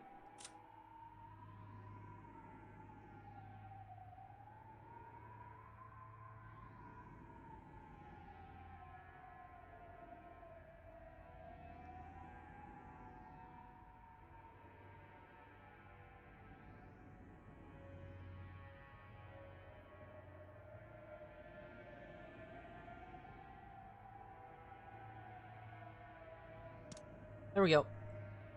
Just for this 1 second. I'm not for the full thing. And yet, they weren't saying anything. Why? For what reason? The person who made this phone call, who was it? Hey, hello? Who is this? Answer me. Is that Maria singing? Answer me. What's happening? What is it? I don't know. All I can say is, this is probably a trap, and Maria's in trouble. Aunt Natsui took the receiver again, but after yelling into it several more times, she realized that she wasn't getting anywhere and hung up. After that, she dialed quickly, and then she clicked her tongue. That's right. If the phones are working, we should be able to reach the police. But judging by Aunt Natsui's reaction, the outside telephone lines still didn't connect. Well, let's go. Even if we know it might be a trap, we have to go. Yeah, definitely. Jessica, Aunt Natsui, stay here. When Aniki and I tried to dash out, Aunt Natsui stopped us. Hold it. I cannot let you go alone. I will go too. Jessica, wait here. What? So I'll be the only one left out? Nice try, but I'm going too. Yeah, it might be better that way. If the goal of that phone call was to split us up further, it wouldn't be a good idea to leave someone to watch this room. There's no time to argue. Let's all go. Aunt Natsui raised the rifle high and took the lead. I couldn't go unarmed myself. I found a 3-pronged candle stand and readied it. Although the pins on it used to fit the candles were short, it was almost like a 3-pronged spear.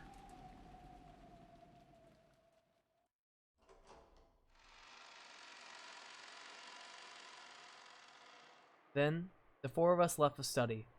We left the study, which should have been the safest place in the mansion. By doing this, we had been lured out, even though we had barricaded ourselves in a safe, close room. Perhaps we were doing exactly the same thing Grandfather had done when he disappeared from that room. Maria! Where are you? Answer me! I listened closely, but we didn't hear anything. The mansion was vast, and since the passing typhoon was making its last stand, the sound of the rain was even noisier than before. Maria-chan said that she wanted to watch the TV in the parlor, right? Let's try going downstairs.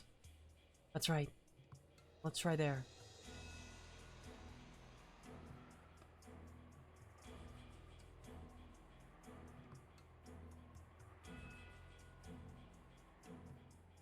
Sorry, I thought I was going crazy. I thought I was hearing stuff. Everyone, be mindful of your surroundings. Yeah.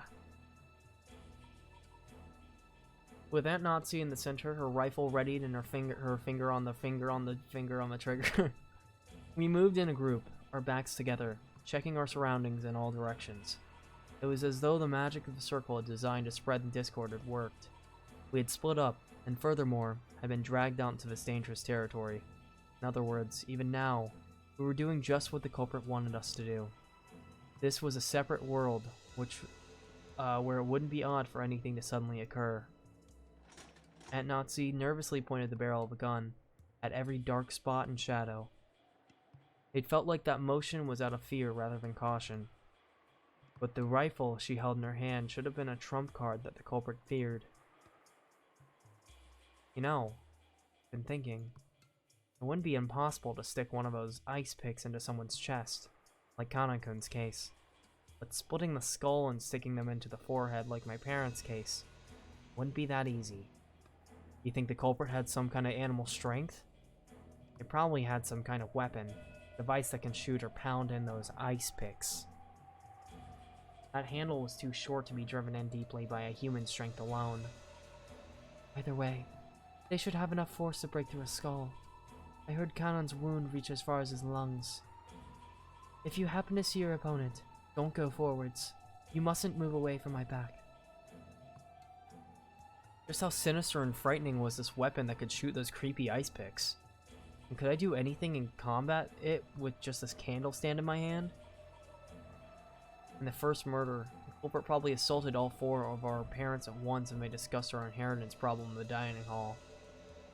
And there were four of us here now. Apparently, I wasn't the only one thinking this. George and Iki, Jessica, and of course Aunt Natsuhi were stretching their senses to their utmost limit, in the highest and worst case state of tension, slowly advancing one step and another. What have we done?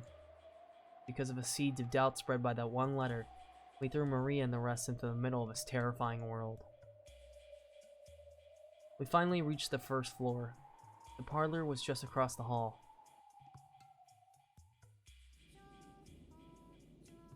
When we listened carefully, we could hear it faintly.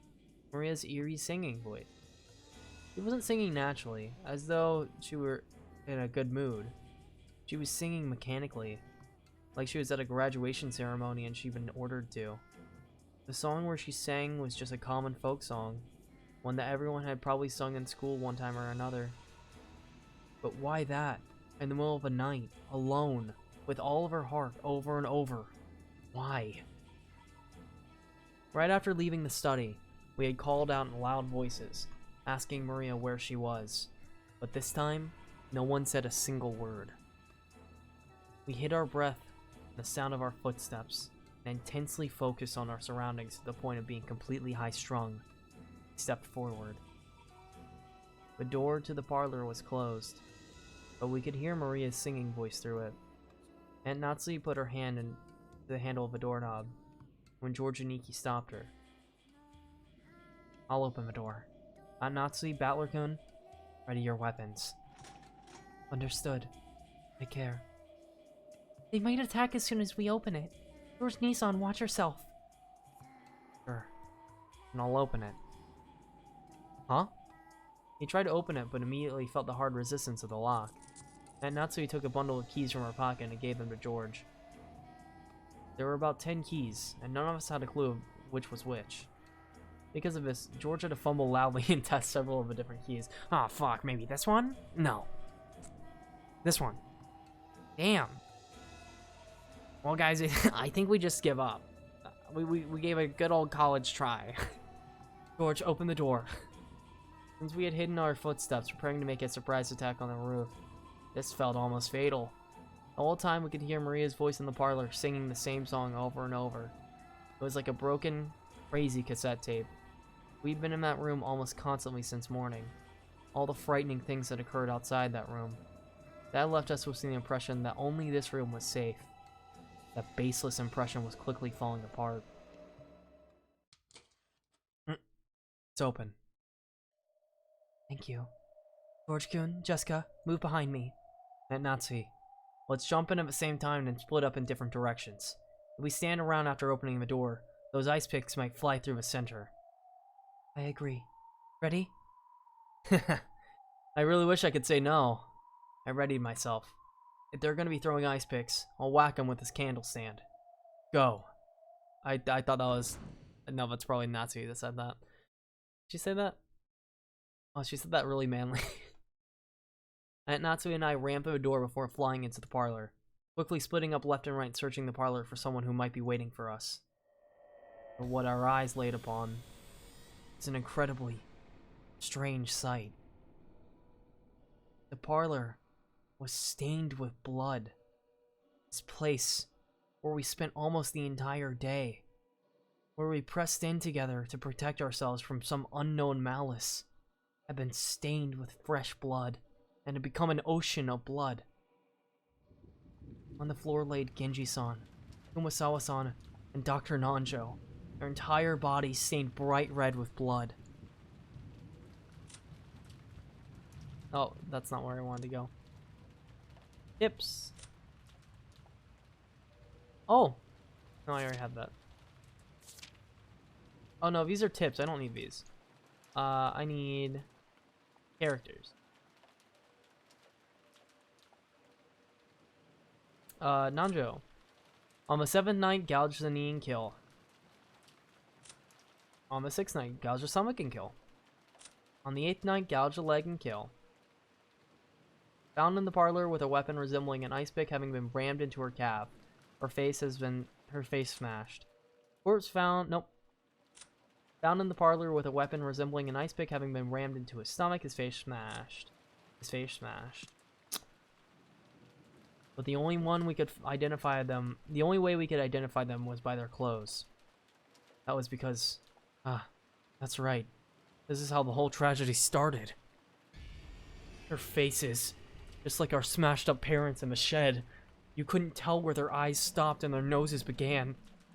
It was as though they had been rudely plunged their faces into a tomato pot pies. All squished up. And that wasn't all. Their bodies had other wounds. It was those demon ice picks. They were in Genji-san's stomach, Dr. Nanjo's thigh. No, his knee? That's right. Of course it's his knee. In the epitaph, the 6th twilight was the stomach. The 7th twilight, the knee was gouged. So seeing them stuck near Kumasawa Bachan's calf, couldn't help masochistically laughing. Ah, that's right. On the 6th twilight, gouged knee on the... now even the 8th twilight is over. And the next one, the 9th twilight, what was it again? Maria was there.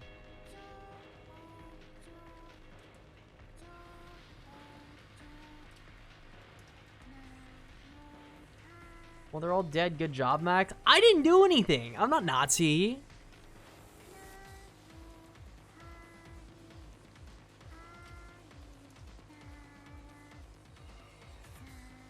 The music's going crazy. Not the song. Not her singing. Golden Slaughter is crazy. I'm actually gonna go back to turning the voice off.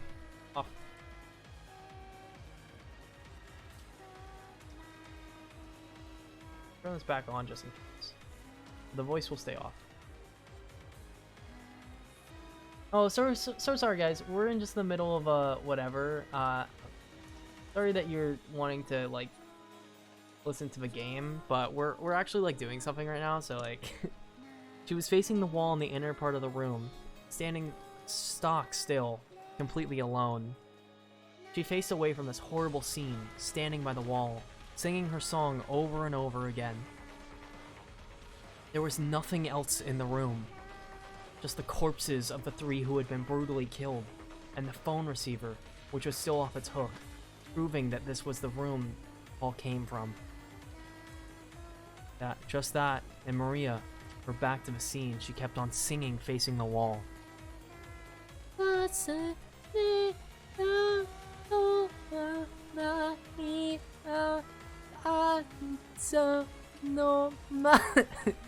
We couldn't even scream at this bizarre scene. We could only stare, shocked, with our mouths hanging loosely open. Maria? Maria? Jessica called out to her, but Maria showed no reaction. Alone, she kept singing on and on. We had to come here trying to save Maria for some approaching danger. So now that we had found her, we should have been running up to Maria, hugging her, joyous she was safe. And yet, not one of us could do that. Everyone thought it. They couldn't say it. After all, because that's right. Even if that's crazy, no, it couldn't be. Maria, stop singing. Are you listening? At some point, Aunt Natsu and I had pointed our weapons at Maria's back. I yelled at Maria in a violent voice. There was no reaction. We just kept singing. With the candle stand still readied, I ran up to her and violently slammed my hand down on her shoulder. And I pulled on her shoulder, forcing her to turn around. Maria's small body was quickly pulled down and fell.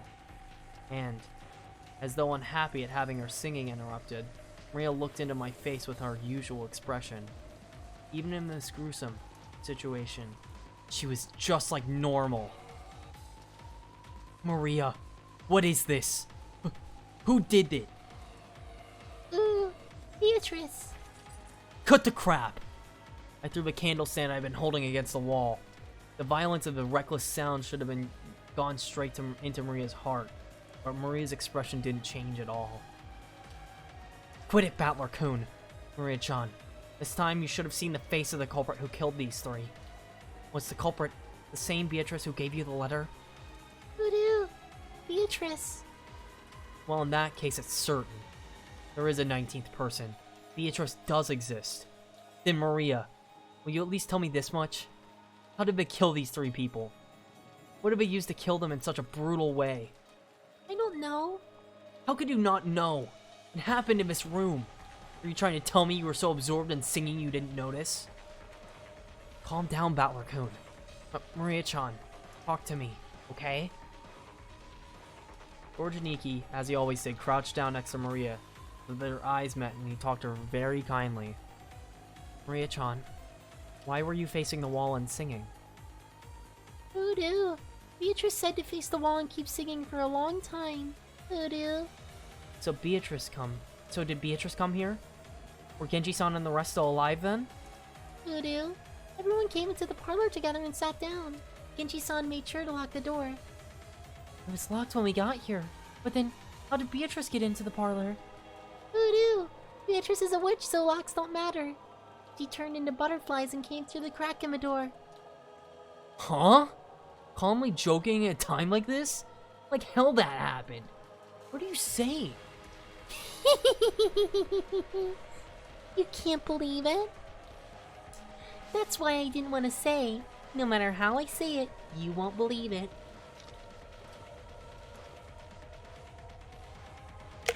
I need water. I need water. But Beatrice is a witch. She can do anything with her miraculous magic. That's why Beatrice doesn't care whether a door is locked or not. And then, after Beatrice appeared, what happened to everyone? Beatrice talked to us. She said grandfather's study was protected by a powerful force, and she couldn't enter it no matter what she did. So she told us she'd select 3 sacrifices from the 4 people in the parlor. Everyone said no way.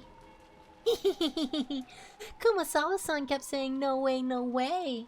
But Beatrice chose. And when she did, Beatrice said I'd be fine. Why do you think? It's because of the scorpion charm with the 5th magic circle of Mars. The one Balor used to pray for my safety.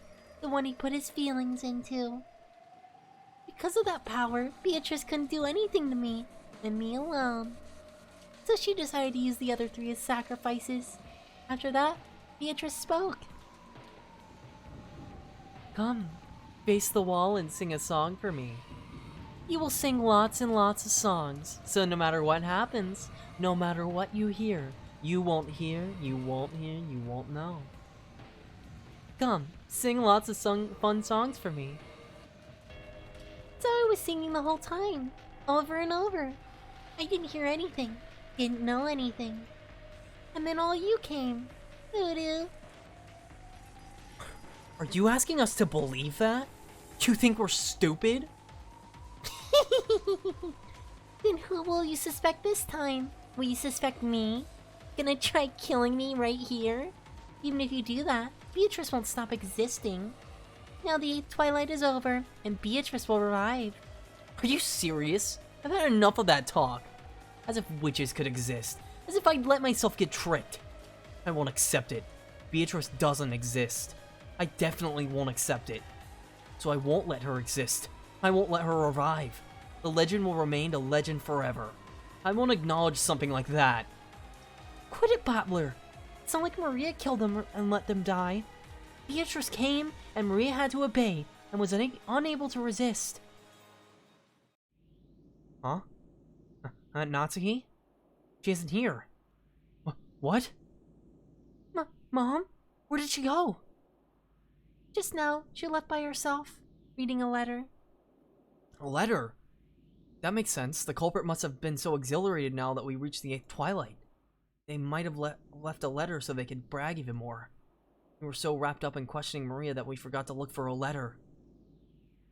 But even as well-armed as she was, why had she left the room by herself in this dangerous mansion after reading it? Jessica tried to chase after her and tug the handle of a door, but resisted strangely and wouldn't open. Mom! Mom! What's going on? Open up! Open up! It was only natural. Natsuki had picked up a candle stand which Battler had thrown against the wall, which had fallen to the floor. And then she had skillfully wedged it between the doorknobs of the double doors like a bolt, holding them closed. The intricate design of the candle stand caused it to get caught solidly, and it really did make a sturdy seal for the door. The tragic scream of a daughter for her mother. Did it reach Natsuki's ears, or not?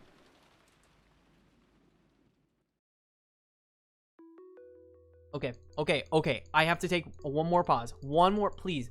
Please let me pause. Please let me pause. Right here, I just need a pause. I just need a pause so bad.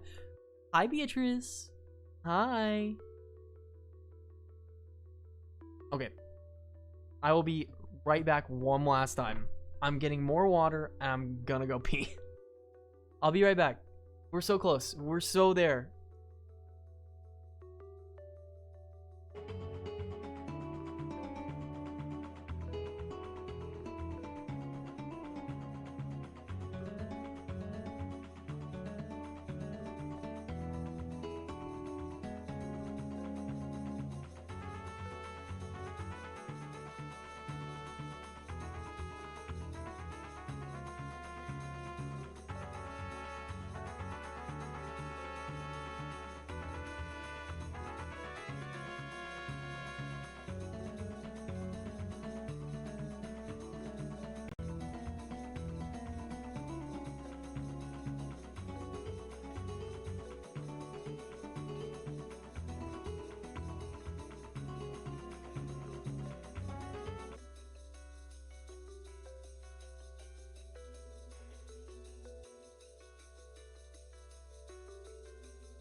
And I'm back. See how fast that was? See? It was so fast. Like nothing even happened. And I've had 59 errors throughout the stream. I need to figure out what is going on with that whole thing. That's just crazy. Natsu's figure was alone in the entrance hall. It was a place decorated by the portrait of Beatrice. Natsu threw down Beatrice's last letter, the one she had read in the parlor, readied her rifle again, and in a voice that rang clear, yelled in the massive space that was the entrance hall. I am Ushiomiya Natsuhi, representative of the Ushiomiya family. Show yourself, Golden Witch Beatrice. The entrance hall was dimly lit. Other than that, faint light which shone on the center of the room, everything was blotted out by the jet black darkness. In that darkness, butterflies glittering in the gold squirmed, twinkled, and sneered. Natsu gave one more huge gulp and pointed the cold barrel of the gun at the gold butterflies. So you have finally shown yourself. I still can't believe that something like you really exists. But that isn't a problem. Both I, who bear the title of representative to the Ushiomiya family, and you, who claim to succeed the headship of the Ushiomiya family, are here right now.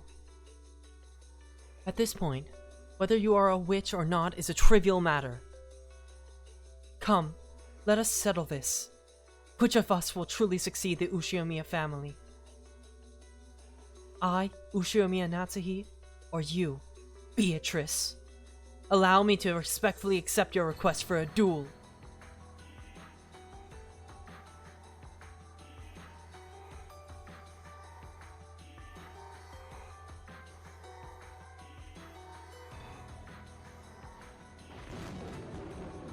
The gold butterflies slowly formed a human shape, which walked into the dim light. Natsu readied the rifle and glared. The witch raised her golden staff overhead and laughed. Natsu's finger slowly squeezed the trigger. And go! Battler made an all-out dash for the door and rammed into it, crushing the candle stand that had been barring it and making it possible for a big gap to be opened in the door. He kept kicking the candle stand through the gap, and the door was finally released. At that time, they heard it. They certainly heard the crisp sound of a gunfire ring out once. Mom! Mom! Jessica-chan, you mustn't run off by yourself. Was that the sound of a gun just now? Did not Natsui shoot? At whom? At the culprit. The noise had come from the entrance hall, and the entrance hall looked like a stage. Like the heroine of a tragedy, on the ground and bathed in light, arrayed in the beauty of that silence, and Natsu lay face up, crumpled on the floor. Half crazed, Jessica ran up to Aunt Natsu. On Natsu's forehead, it was almost as though a sparkling shard of pigeon blood, ruby, what? A shard of pigeon blood ruby had been placed there. Found shot to death in front of the witch's portrait. How impudent of her to challenge a witch with nothing but a mere gun. Of course she'd end up like this.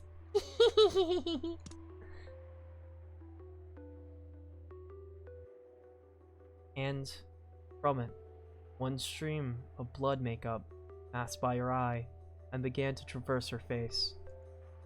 The faint smell of gunpowder smoke came from a barrel of the rifle that Natsu still grasped. Huh? Then she shot herself in the forehead? Why? Mom! Yeah! Yeah! Sorry, I don't get it. Why did not Natsu run away alone? And why did she shoot herself through her own forehead? Maria-chan, Aunt Natsu left the room after reading a letter, right? There's no letter here. Damn it. What did Aunt Natsu read? And why was she lured out here? I don't know. Who cares about that? What the hell? Why did she kill herself? What did she do to leave me alone? Jessica clung to her mother's corpse, crying earnestly. Why did she have a party by herself? My body was consumed with an anger that I didn't know what to do. I snatched the rifle from Aunt Nazi's hand. I spun around, pointing the barrel of the gun into the darkness on all sides, as though I was pointing a light from a lighthouse, trying to find the culprit. George Aniki, in this situation, was trying to calmly figure something out. That might have been a fruitless effort. And only Maria was completely indifferent. So is this all supposed to be some kind of predetermined fate? No, that's not it. This is all a prelude to a wonderful world. The door to the Golden Land will finally open. On the ninth twilight, the witch shall revive, and none shall be left alive. In the 10th twilight, at journey's end, you shall attain the power of the Golden Land's treasures, once and for the last time. With this, everything is over, Beatrice. Congratulations! Congratulations! So lead me to the Golden Land you told me of, right now. There, all the dead will be revived, and even lost love will be restored. So in Maria's eyes, it's just as though all of today's tragedies didn't happen. It's as though all the time she spent deprived of love never happened. Stop it! What's so fun? What's to be congratulated? There were 18 people on this island. 14 are dead. Only the 4 of us are left. I'm definitely not gonna die. Until the night is over. No! Until the typhoon passes and the seagulls gather again at the harbor, I'm definitely not gonna die. I'll stay alive. I'll stay alive no matter what. Give it up, Battler. Guns are useless against witches. Survival and all that stuff doesn't matter, because it's over. The journey has already ended. See? Look at the clock. Huh? The clock. Hearing those words, I looked at my wristwatch. Both needles were almost touching near the top. Very soon, it will be 12 o'clock at night. In other words, 24 hours. When you think about it, isn't 24 a strange time?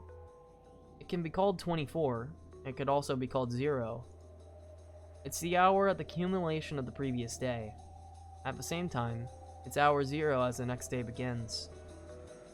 Beatrice! Maria suddenly called out happily and ran towards the darkness. It was almost as though Beatrice had somewhere in the darkness, and Maria was running up to her. As Jessica hugged her mother's corpse, George Aniki stood there, confused. I looked down the barrel of the rifle, gazing into the darkness. The space in front of Beatrice's portrait laid in that direction, and the thing Maria was running up to was the portrait's subject. You've got to be kidding me. This is just impossible. Like I'd fall for something like this. Witches don't exist. I just can't accept it. Something like you shouldn't exist. Because this is a human world. You think I can accept something that's not human? I definitely won't accept it. When I pulled hard on the rifle's lever, the cartridge was ejected, fell to the floor, and a new cartridge was loaded. Then I sighted the witch down the barrel. Maria turned around. Still clinging to the Golden Witch, she turned around. Didn't I tell you it was meaningless? Mere lead bullets are meaningless against Beatrice. Humans are so stupid, aren't they? I won't accept the existence of witches. Who are you? Just try moving one step. Try moving one finger. I'll blast you away.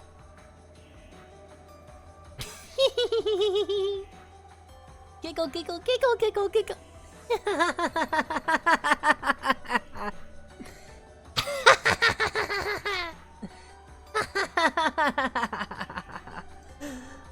As the witch, no. The witches laughed. Even the large clock in the hall joined in on their laughter. It was probably telling us the time was 24. It was both the tone telling us we had reached the accumulation of this day, and a tone informing us that all had returned to nothing. The rule that the witch would win when the time ran out had already been revealed.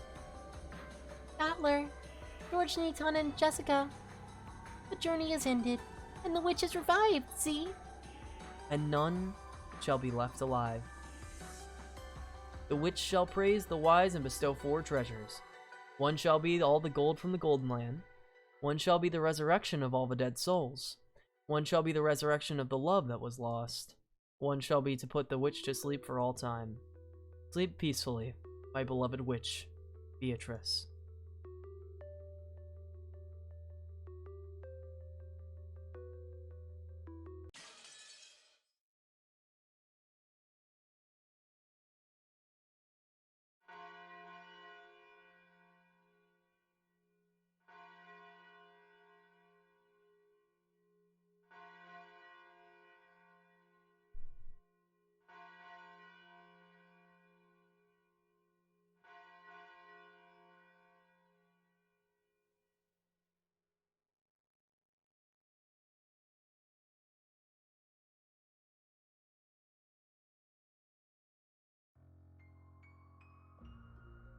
And that's how everyone died.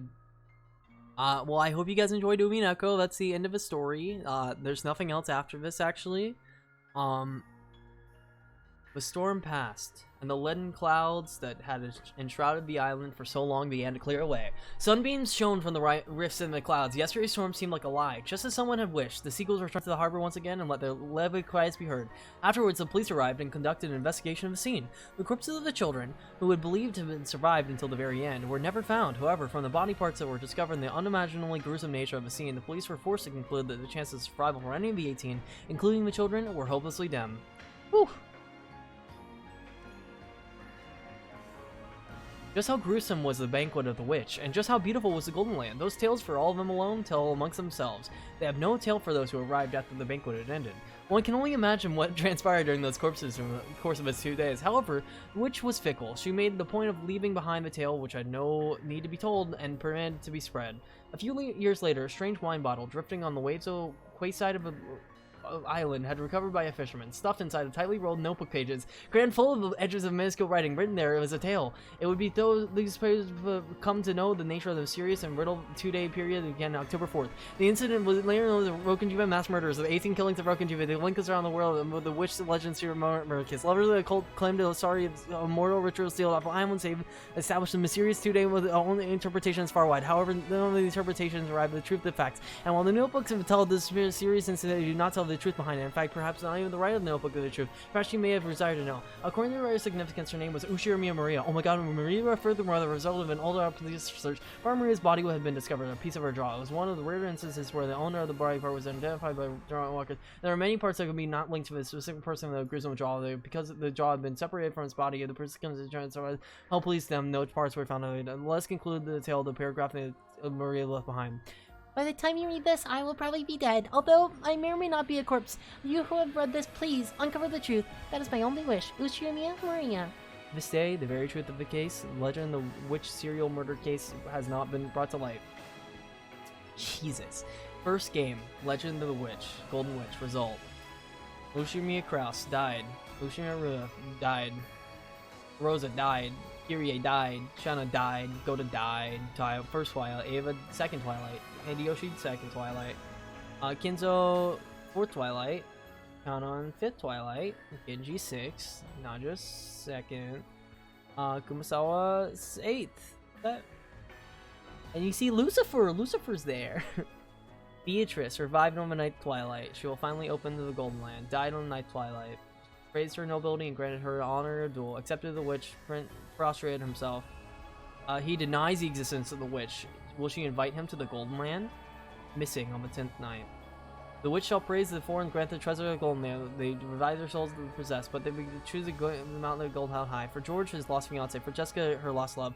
For Maria, the lost lover. Rest in peace, Beatrice. You're the winner of the Golden Game, Beatrice. On the 8th night, none saw the real of the golden time. All 18 died. When the seagulls cried, none were left alive. Whew. A little rough. That was a little rough trying to read that.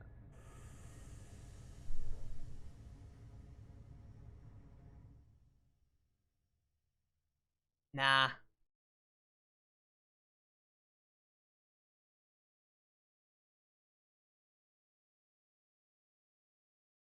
So you would think it would be over, right?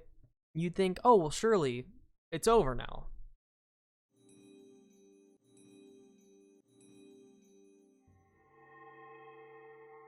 She's prepared a gift.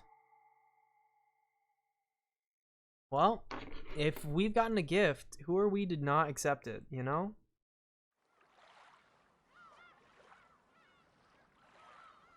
Tea party.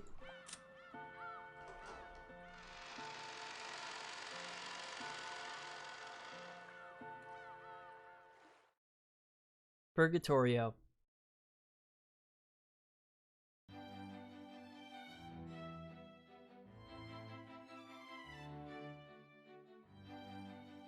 Hey everyone, good job on finishing Umineko no Nako Koro ni.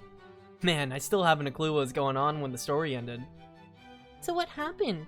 Was that basically just a bad ending where time runs out before the culprit gets exposed? Voodoo. Definitely a bad ending. Voodoo. That's right. Beatrice's letter, which Maria-chan read on the first day, did tell us in advance to solve the riddle of the epitaph. We were all so busy trying to protect ourselves and look for the culprit, we didn't have time to take a shot at it. That's right. If we had actually tried to solve the riddle, maybe things would have ended differently. I wonder about that. Shannon-chan, you did a good job too. You don't have to be our waitress and serve tea. After all, this is a rap party. As a group of people who met a horrible fate, let's all get along and lick each other's wounds. Lick, lick, lick, lick. Speaking of horrible fate, Shauna beats the rest of us hands down, doesn't she? She was such a beautiful character, so I thought she'd definitely survive until the very end. But then she was killed in the beginning. And on top of that, what was it? Half her face was smashed, right? That's the worst. That was my role, so, there was no way around it. Nason, it's nothing for you to worry about. Judging by the last epilogue, even Milady and the rest of them met an extremely tragic end. Ah, so it seems. I think I remember seeing this horrible picture, kinda like my entire body had been eating apart and dismembered. Speaking of which, don't you think Kanon's last moments were the coolest? Even though he had the tables turned on him, it was like a showdown with the culprit, right? It's a whole bunch better than our confusing last moments, right? Oh, in the end, I was unable to get a solid hit in. Still, I think Kanon's death was a big hint. After all, because of that, the existence of a 19th person was made clear. That's right. At the time, everyone's location was obvious. So it was impossible for anyone other than the unknown 19th person to kill Kanon. Voodoo! Mike said it was Battler before Beatrice from the beginning over and over. Voodoo! I don't want to believe it, but it does prove the culprit was a witch calling herself Beatrice. Oh shit! That's right. There were many strange things that happened. What a human couldn't do. Voodoo! Only a witch could do things like murdering Aunt Ava in a closed room. A human couldn't do it. Voodoo! Not only is the existence of a 19th person clear, but it's also obvious that this person holds a power that humans just can't imagine. In that case, I don't think there's anything wrong with calling this person Beatrice. We probably met at the very end. Met with the Golden Witch. Like I kept seeing Beatrice exists. Like all those bad whatever. Whoa. It all went bad because no one else believed. Voodoo. Even one of her witch friends says that the miracles won't occur if you don't believe. That's right. Beatrice-sama is so generous to those who respect her. It seems to me that Maria-sama was never a target of Beatrice-sama's wrath up to the very end, despite the horrible crimes that occurred one after another. Well, Maria believed in Beatrice from the very beginning. But if that's the case, how do you explain why you and the rest were all killed? You guys believed in Beatrice just as much, right? Beatrice-sama had her reasons. If the song and the epitaph represented Beatrice-sama's resurrection ceremony, many sacrifices were needed. He simply must have designated to be one of them. Shannon-chan, you met a horrible end. At the very least, I wish your death could have been more peaceful and pretty. Well, it's not like it hurt. Anyway, right now I'm perfectly fine, so don't worry. After seeing him stroke Shannon's cheek, which had been crushed during the story, everyone laughed out loud, smiling. Well, it feels a bit weird saying this, but I was sure the story would fit into the standard mystery genre. I'm a bit surprised to find out it's a fantasy. After all, a Western mansion shut out from the world in an isolated island, with an inheritance problem on everyone's minds. It sounds like a typical mystery novel to me. Voodoo! It's not fantasy. Beatrice exists. Voodoo. Yes, we understand. Beatrice-sama does exist. That's right. Beatrice-sama does exist. I hate to admit it, but I've got no choice. Because it's obvious a 19th person, a witch, was involved. Many things happen that'd be impossible for humans. During the story, we tried to deny it in all sort of ways. But now, I can say for sure. Each crime, each single one, would have been impossible for a human. It'd be impossible to carry out unless it was a witch Beatrice using all the power magic could provide. The culprit was a witch. That point's perfectly clear. Long live Beatrice. Ha ha ha. Voodoo! Everyone believed. I'm so glad. Voodoo! Gods and witches might seem terrifying to people who are frightened of them. But I think they must be affectionate to those who believe and respect in them. I think you're right. So, this murder case game is finally over. Now it's time to pull ourselves up together and try hard to solve the riddle of the epitaph. Just like Beatrice said, right? Voodoo! I agree. Beatrice will definitely be happy. Haha. Everyone ignored the letter during the story. Even though it was right in front of us. We almost completely ignored it. I kind of feel sorry for Beatrice-sama. I've got the epitaph written down right here. Let's all solve it. Let's all solve it. The story probably went wrong ever since that time. That may be so. Maybe we should have tried solving the epitaph's riddle from the beginning, like Beatrice said. Well, it's a little late now. Even so, let's try solving it now and see if the witch forgives us. I'm drinking more water.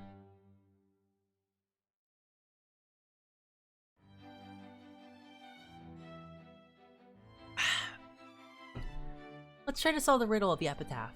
It was something like, "Behold the sweet fish river running through my beloved hometown." Maria put her notebook on the table and opened it to the page where the epitaph was written. Everyone stared at it, getting ready to start guessing about this and that about the riddle. Surrounded by the smell of black tea and freshly baked vanilla cookies, I spent my time comfortably and happily.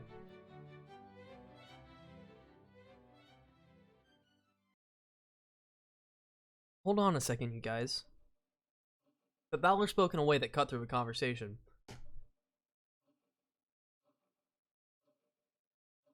I'm popping a lozenge. I gotta get my throat.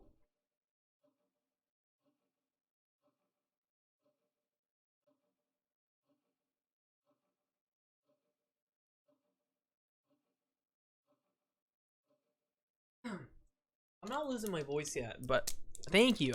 I'm trying to hydrate. There's a character that's gonna show up that I just really want to make sure I have the vocal range for.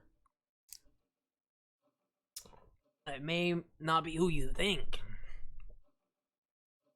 But Battler spoke in a way that cut through the conversation. His expression looked a little unhappy. What could he not like about all this fun? I've been listening to you guys for a while, but why did you all stop thinking? Why are you all so sure that the witch was behind all this? Don't you realize something like that can't exist? Just those words, the happy atmosphere surrounding the tea party evaporated and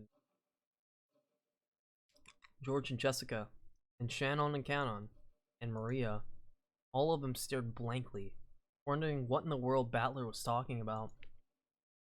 Even the foolish, arrogant Battler realized that he hadn't chosen his words well. But because, isn't it clear that these crimes were impossible for a human? That's right. That's right. None of these cases could have been possible for a human.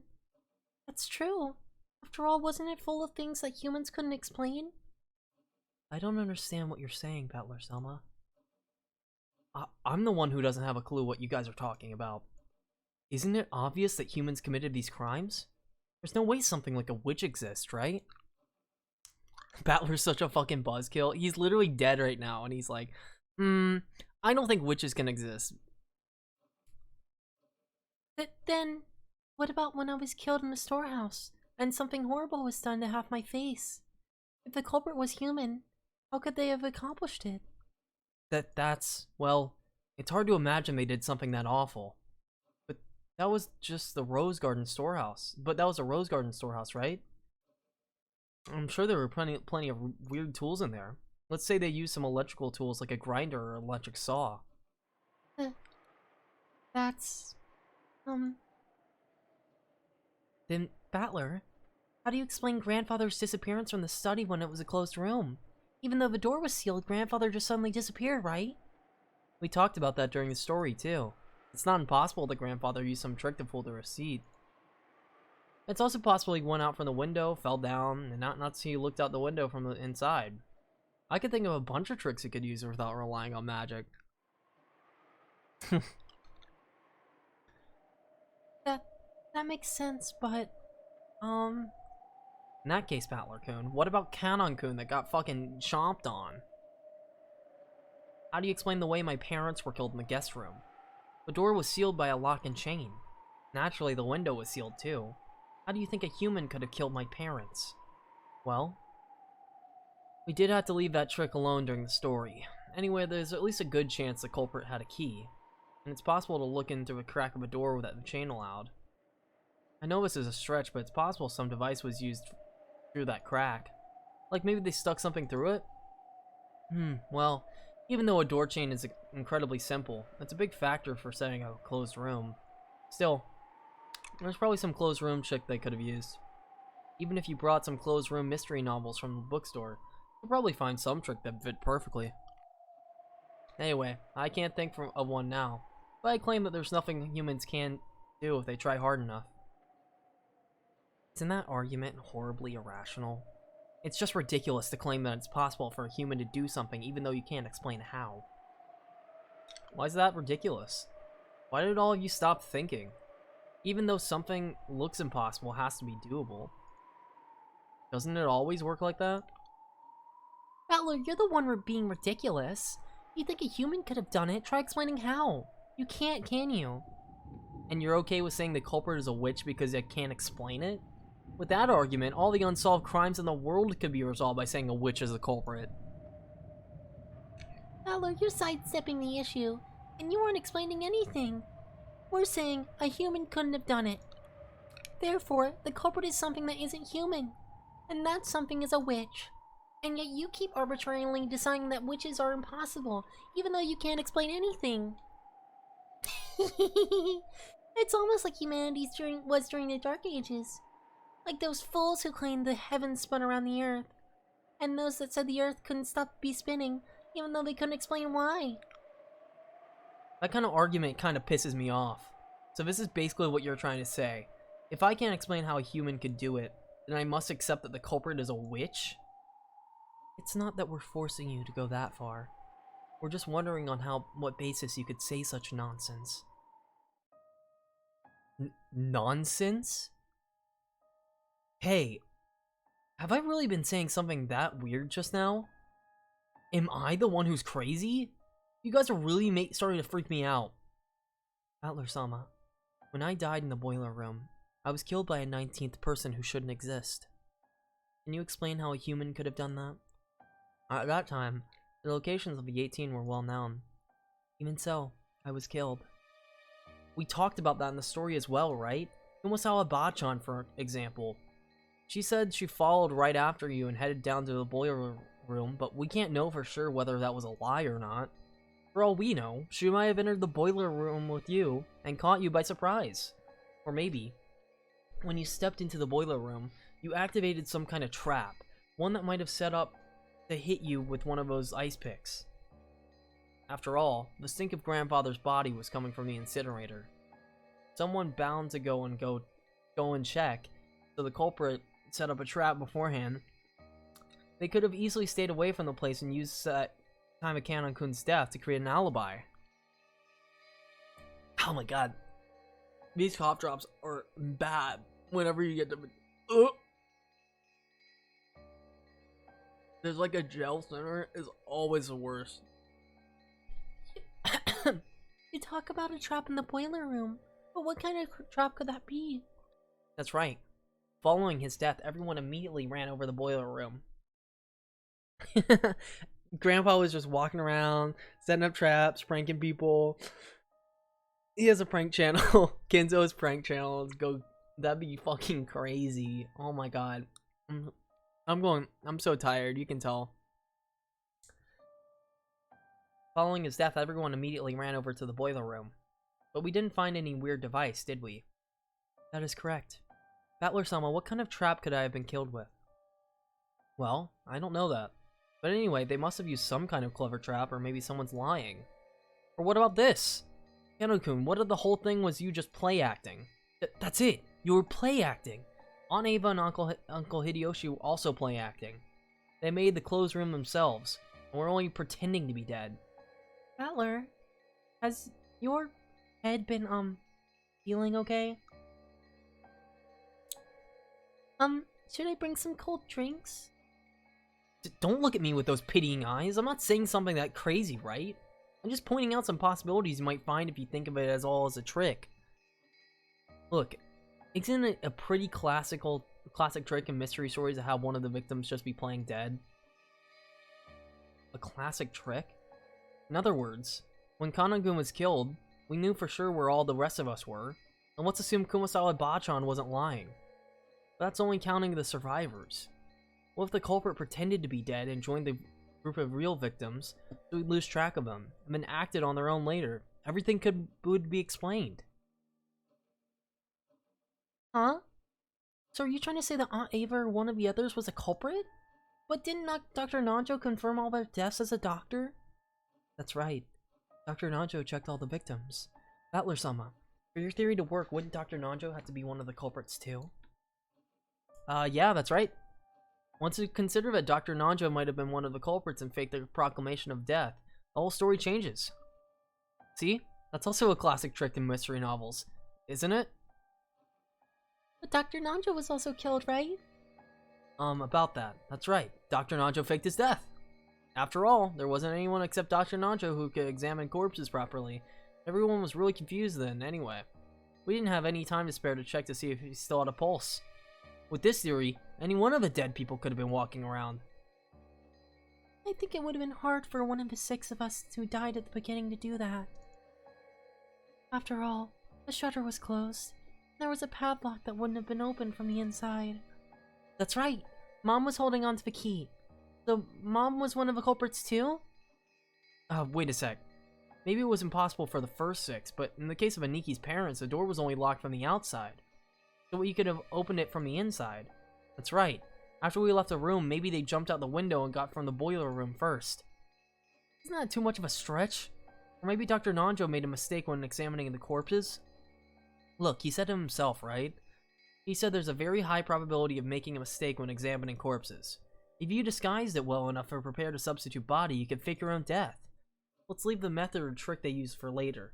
And, you see, it's not that hard to deny a 19th person existed, right? Much less a witch, right? At least that much is completely impossible. I don't know why you've been trying to so stubbornly say that one of us is the culprit. In other words, you want to suspect one of your relatives? That's not it. It's just that, I can't easily accept a 19th person existed. Even if one did, I think we should construct our argument from the point of view that the culprit was a human. I'll only accept that it's a witch in desperation, at the very end, after everything else has been disproved. There's no way witches exist, right? Why has everyone been casually accepting that the culprit was a witch? I think it's great how your family love makes you hate the thought that someone close to you is a murderer. But it's okay. Is it okay to let that fool you? Don't you want to find the detestable culprit who killed so many people? Aniki, don't you want to avenge your parents? Jessica, don't you want to avenge Kanon-kun? And Kanon-kun, don't you want to avenge Shanon-chan? Shanon-chan, you should have at least want to know what it was that killed you. Why has everyone totally surrendered and decided the culprit was a witch? What's wrong with all of you? The foolish and short-tempered battler tried to force his ignorance on the others and yelled at them. Damn, who's writing this fucking narration? The ignorant and stupid and loser. However, everyone just looked at him pityingly, silently watching over him. At that time, the wise Maria laughed and pointed out Battler's mistake. The fucking biased-ass narration.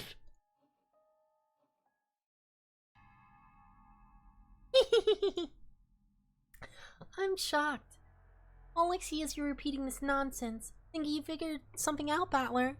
So? So what? What's next? How would a human do it? In practical terms, I mean,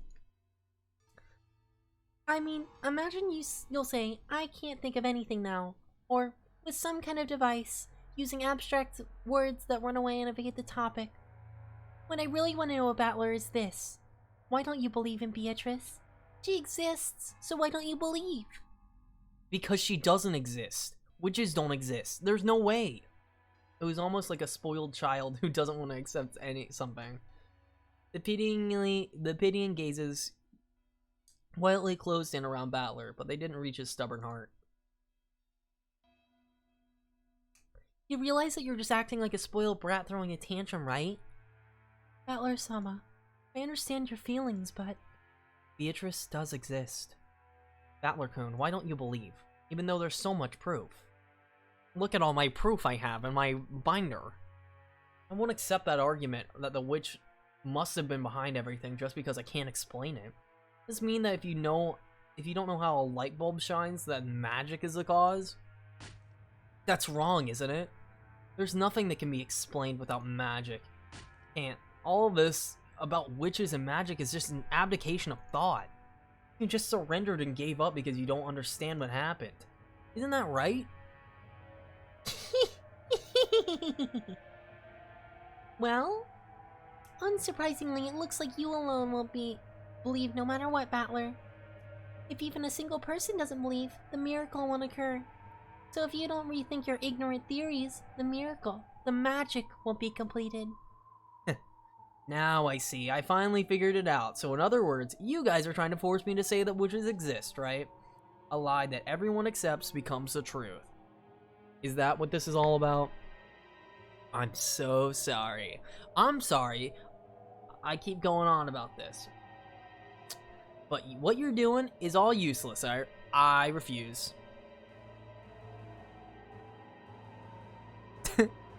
You're just hanging out and some asshole walks up to you and goes, "You're not real.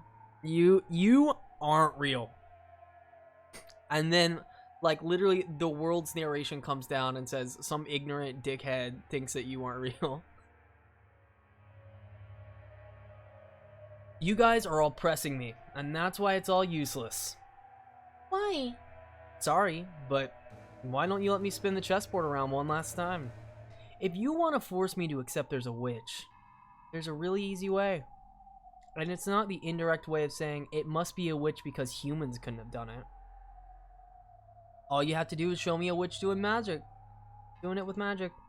Furthermore, what Maria said earlier is what'll really dig her grave. You said that if one person doesn't believe, a miracle won't occur. But real miracles happen whether people believe them or not. Even if I alone don't believe. How many miracles or magic or witches that exist, only because I believe in them, are downright lies.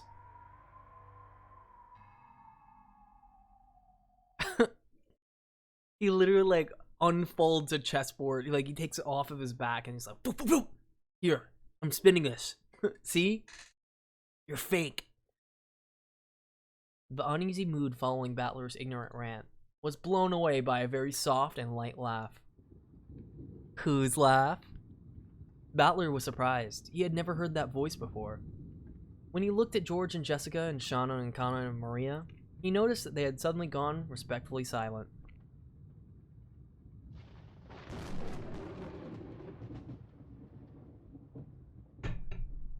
Beatrice. There she is! Guys, it only took 2 years, but she is on our screen right now. How amusing. I haven't met such a charming human in quite some time. Who are you? So you don't even know the host of a tea party to which you were invited? How amusing indeed. This is Beatrice-sama, the Golden Witch who has lived for 1,000 years. We gotta look at her. There she is!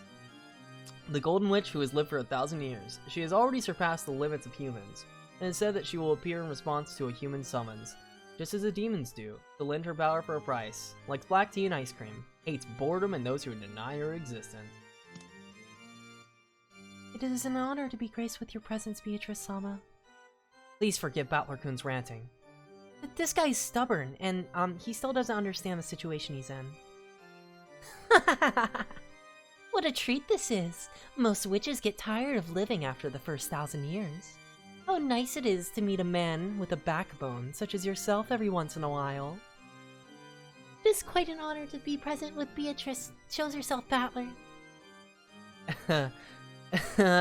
How astonishing. Are you really that desperate to make me believe that a 19th person is the culprit? This is starting to get interesting, and it's all useless. You must be the illusion that Maria and the others call the witch Beatrice. Then you'll only be allowed to exist if everyone believes it.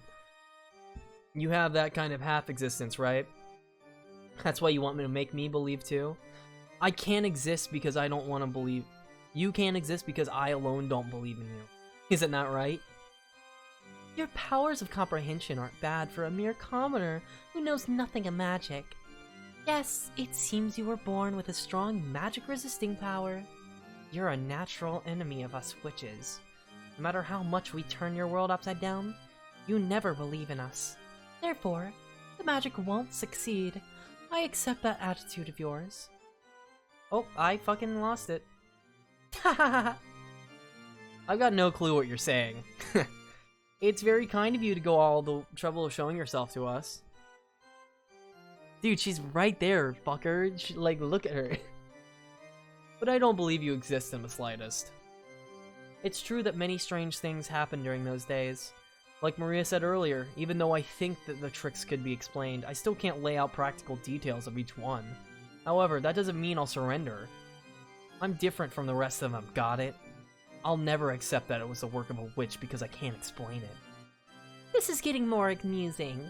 Making you surrender will be worth my while. You're the kind of man I'd like to force into praising my name. I'd love making a man like you kiss my toes. If you want to talk nonsense, talk all you want. You don't believe I exist? No! Stop! Stop it! Stop!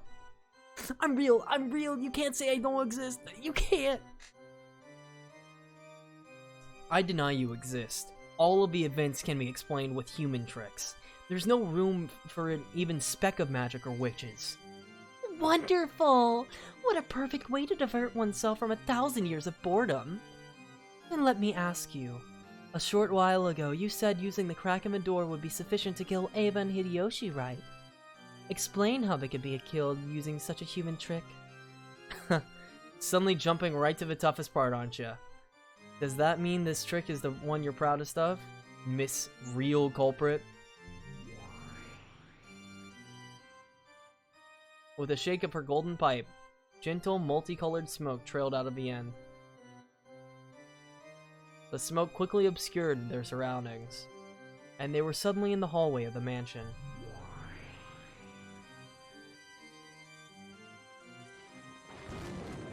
The door in front of them, slightly open but secured with a chain, was... That's right, it's the door to the room where Ava and Hideyoshi were killed. Nice trick. Very well. Show me what you would do with a small crack battler. They probably had some device to shoot those ice picks. If they use that, how would they reach Ava over the bed when you can't see that far through the crack? And how would they reach Hideyoshi in the bathroom with the door shut? Damn. Time to take your pills so I'll vanish. You should always be taking your pills. Damn, there's a crack. There should be some way. If you can't think of one, allow me. Oh? How would a witch do it? Come on, let's see your little trick. Tell her you're being rude to Beatrice. How nice, how nice. What a charming man. That will make it even more fun to force him into submission. You really want to make me kiss your toes that much? What the fuck is going on? Only if I surrender. But watch, I'll definitely expose this trick. And then I'll make you kiss my ass instead. What a delightful man. I'll remember that promise. Weak witches kiss the behinds of demons to gain power. Because there's no more humiliating oath. Just being told that makes me want to force you into surrender. Paying no mind to Battler's worthless ranting, Beatrice once again shook her golden pipe. That's right, the golden pipe was her precious magic cane. Come, arise, children. I am the guide of purgatory. Forgive the deadly sins and hold the 7 stakes. Guided by those magic words, which sounded like a command, 7 stakes gathered. There were stakes of the 7 demons symbolizing the deadly sins of sinful people. Beelzebub and Asmodeus, come, forgive the sins. Release the spirits of the sinners. What? The pics of Beelzebub and Asmodeus responded to Beatrice's call. The 2 stakes of the demons were sucked into the crack of a door, like billiard balls stuck by a cue stick.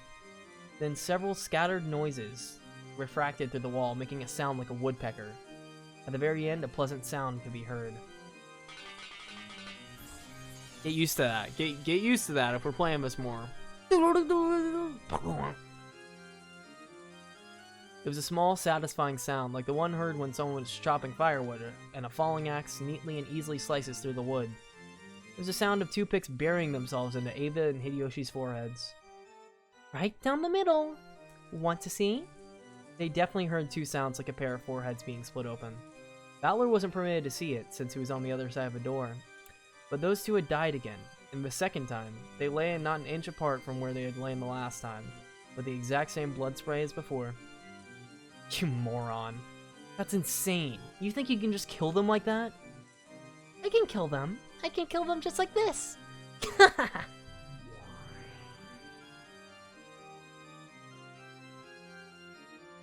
Suddenly, they were no longer in the hall, but seated at the tea party had been started from. But everyone but Battler was sitting meekly. The Canon was moaning, fresh blood dangling from his mouth. What a rude thing to do at a tea party. Satan's stake was buried deep into Kanon's chest. Kanon-kun! Kanon-kun! Damn it! Battler was the only one getting agitated. George, Jessica, Shannon, everyone else was meekly hanging their heads like students being yelled at by their teacher. Kanon was captivated by a trifling anger and tried to disturb my banquet. Being easily captivated by anger is your deadly sin. Cleanse yourself, repent, and do it over. Rice. Beatrice-sama, please forgive him. I think Kanon-kun has repented enough. Wonderful. I am generous to those who respect me. Don't screw with me. Do you think I'll accept your existence because of this cheap act? Like hell, you're a 1,000-year-old witch. Your tricks aren't 1,000 years old. You're just a son of a century of classic tricks from a mystery genre. There's no such thing as magic. Definitely not. All the crimes can be explained with human tricks. It would explain my 1,000 years of 100 years of humans. Good, good, that's why I like you. Foolish Battler. Put it out, Battler-kun. You can't go against the witch.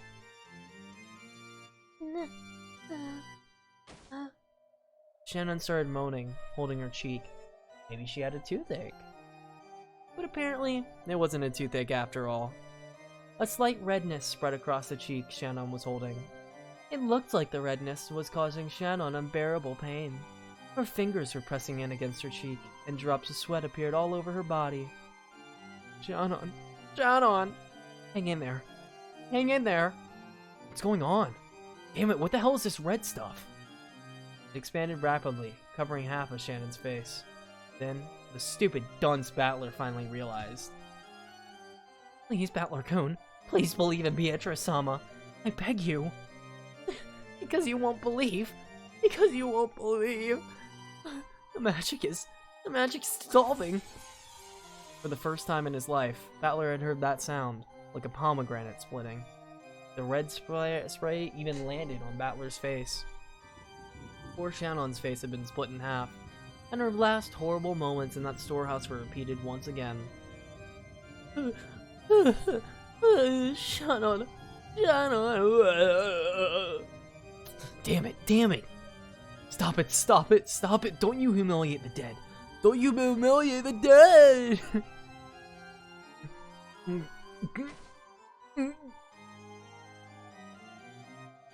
This time, the redness spread across George's entire body. It was like the beautiful cloud drawn by milk when it's poured into black tea. It spread out and extended across his entire body. As it did, it seemed to give George increasingly greater pain. Looking at this bizarre spectacle, Battler was petrified as he frantically thought of pitifully clumsy imagination about the nature of the strange death George and the rest were experiencing. Eventually, that redness reached the nearby Jessica as well.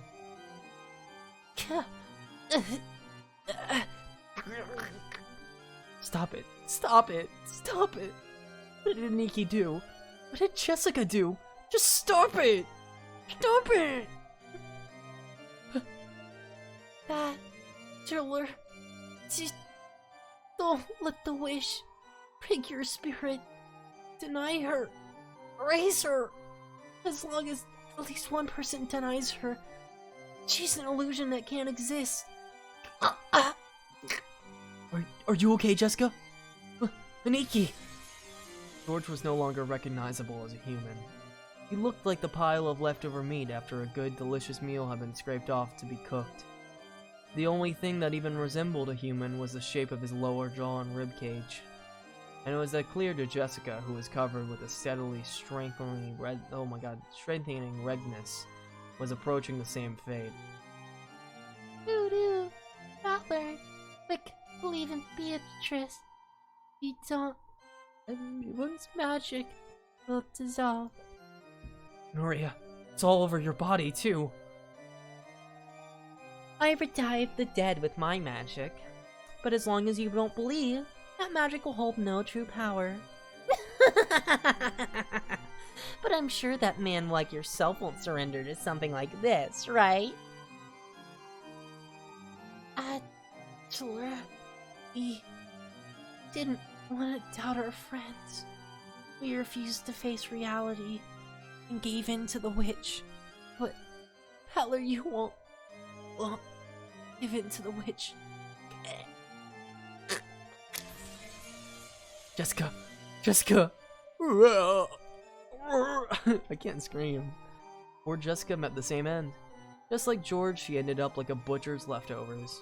George and Jessica were now destroyed, melted and mixed up. It was impossible to tell them apart. Battler, don't cry. Beatrice will restore the dead over and over, so there's nothing to be sad about. So, even if we die, we're still just fine.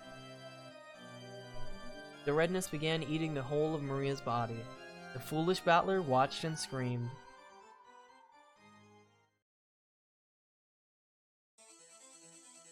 I won't forgive you. I'll never forgive you. A witch? Magic? I'll risk my body and soul to deny you.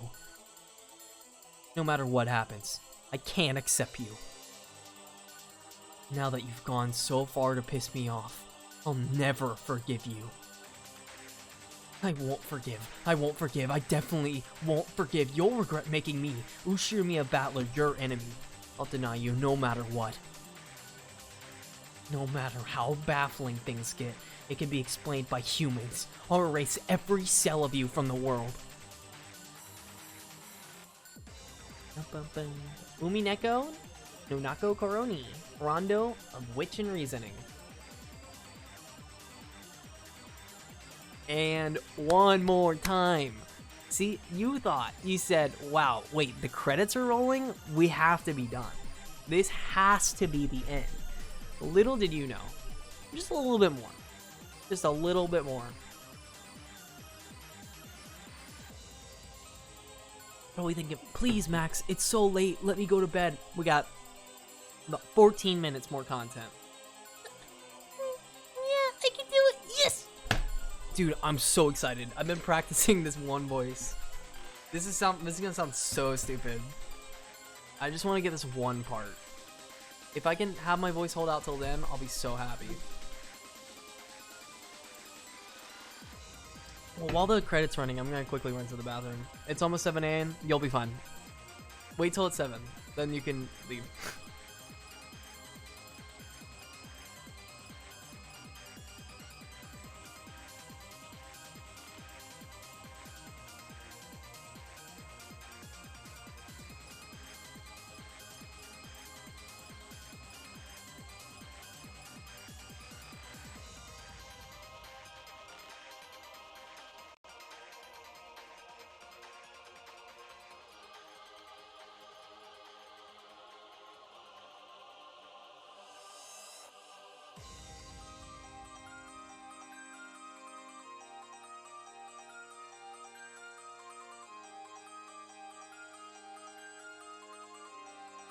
God, I've just been drinking so much water.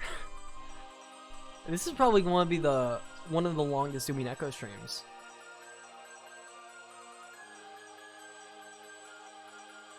I'm really surprised in how long I was able to go with this one. I usually have to tap out after like an hour or so.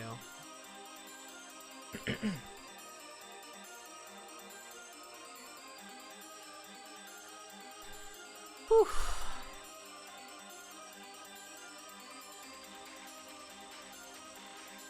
Well, so since we're at the credits, there's still a little bit more to go through. I'd like to gauge, because you guys are the ones that like watch this specifically. Would you like me to keep doing Unimeko, or switch to like a different visual novel for a little bit and come back to it? Because I can do like a quick little like Ace Attorney or something instead. Because Umineko's kind of a lot, especially if I don't have the voices on, which I'm highly reconsidering not having the voices on for like going forward, because it's a fucking lot. Switch? Okay.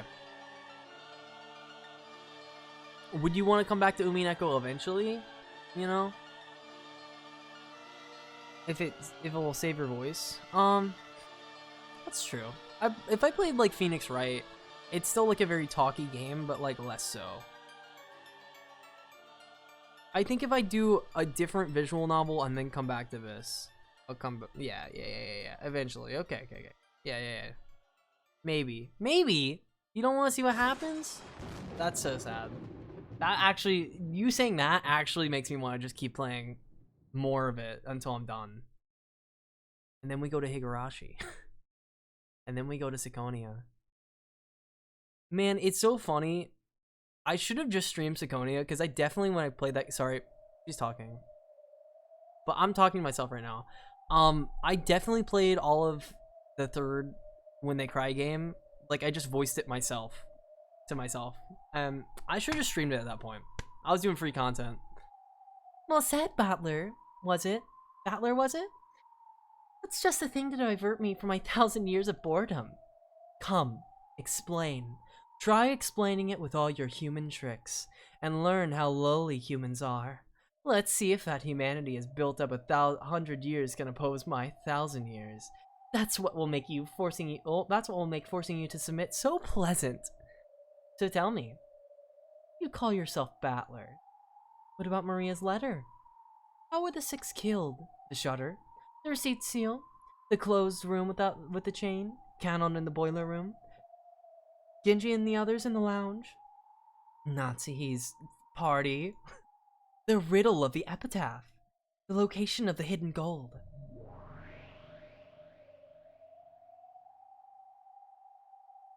Yes, Battler. Why don't you show me the power of the humans?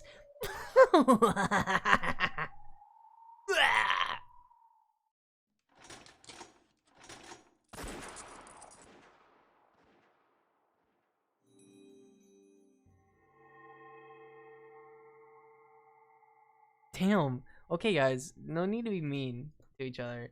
I don't think I've ever seen something with so many pointless scenes. That's crazy, because if you play this game, you'll realize that like more than half of the quote unquote useless scenes are definitely not useless.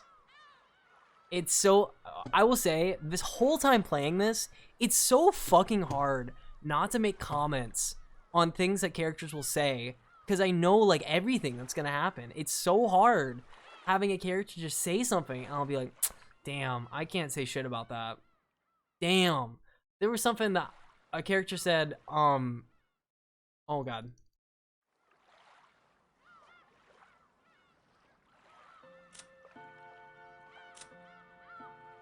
We got one more thing. Sorry. There's one thing a character said, I had to stop myself so fucking hard from even mentioning anything. Setup was hot garbage? Natsu slays, I don't care. You also watched it over the span of 2 years, so it's not, if you read it over like 10 hours, it's a bit different. What sort of tea should I prepare next? You have the free choice of any brand that was ever throughout the ages. No! Dried plum black tea. The kind that goes for 200 yen a pack. For 1,000 years, I'd been fond of black tea, but I did not know of such a thing. I will never tire of living in this world. Ito, you don't have to display such hostility. I am just a wandering witch. I didn't come with the intention of violating the rules of your territory. Hostility? I bear nothing of the sort. I am just terribly concerned with seeing it to that the legendary witch, Lady Berncastel, is well attended to.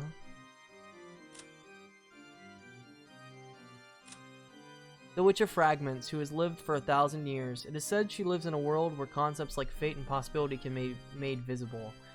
Observes the fates of humans and sometimes interferes. In other words, sometimes she is you, and is also your only friend, understand? She likes wine and spicy foods, hates boredom and those who never learn.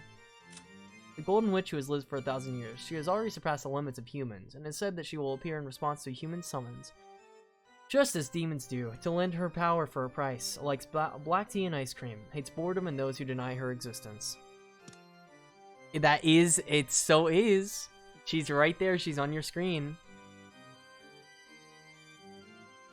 You misunderstand. I am powerless. Before a witch such as you, who possesses the dreadful power to kill an individual 100 times, I am completely powerless. That a powerless lady witch like you possesses a power that none can approach is what is truly terrifying. After all, that great witch Lady Lambda Delta was dethroned by you all alone. I only won an endurance contest.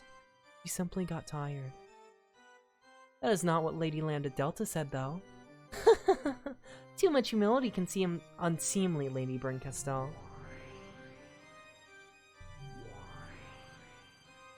That girl has a dreadful power. She has a tail but no cat ears. Where is the tail coming from? It's just from her skirt. You know, it's just attached to the skirt. It's sewed in there.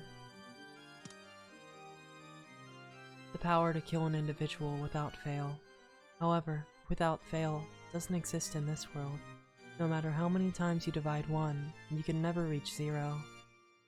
That girl has the power to bring the odds of failure down to almost exactly 0. The power to give rise to almost perfect certainty. I hope I never have to fight such a terrifying witch again. However, you have the power to cause success without fail, as long as the odds are not 0. Though you say without fail doesn't exist in this world. You possess an infallible power yourself. How very terrifying. The power to kill an individual endlessly. I think you're the more terrifying one. You jest. From your point of view, mine is but a trifling power. This is most certainly what one would call an empty praise. Call it flattery to make up for the cost of staying here. I am a fleeing traveler who crosses the fragments, continually running from boredom. I simply came around because I heard that you'd started something interesting. Have no doubts that I will choose to leave as soon as you are no longer interesting. I, Beatrice, am deeply and humbly delighted that you have the great Lady Berncastel as an observer. And so, your impressions? Lambda Delta is terrifying because of her cruelty, but she's a girl I can understand. You do seem to be capable of affection, but I can't understand you at all. That makes you more terrifying than her.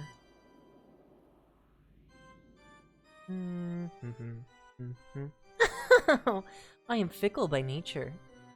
Do forgive me. Besides, I believe that you also enjoy entrusting your fate to the roll of a fickle dice, right, Lady Berncastel? When I roll the dice, I have a roll I clearly want to get, unlike you. You, on the other hand, never let the dice fall from your hand. So, whatever the roll might have been, you're never disappointed. Whatever roll the dice show you, you are satisfied without fail. In that sense, You far surpass me. You're the one you're one I really don't want to fight with. Inside of you, there's nothing but zero. That's why I can't win against you with my power. It's the worst compatibility. Perhaps Lambda Delta, on the other hand, has a good compatibility against you, since she would be able to kill your endless nature. Oh yes, witches truly are the best people to enjoy black tea with. One doesn't get bored. Hmm. Then I'm relieved. Boredom is the only poison that can kill me. So, don't kill me, okay? Lady Beatrice, Endless Witch. If such is your wish, I, Beatrice, shall show you an even better time. in that case, wouldn't it be best if I brought the next chessboard in right away? It seems the next tale would do more for you than another cup of black tea. Just wait a moment.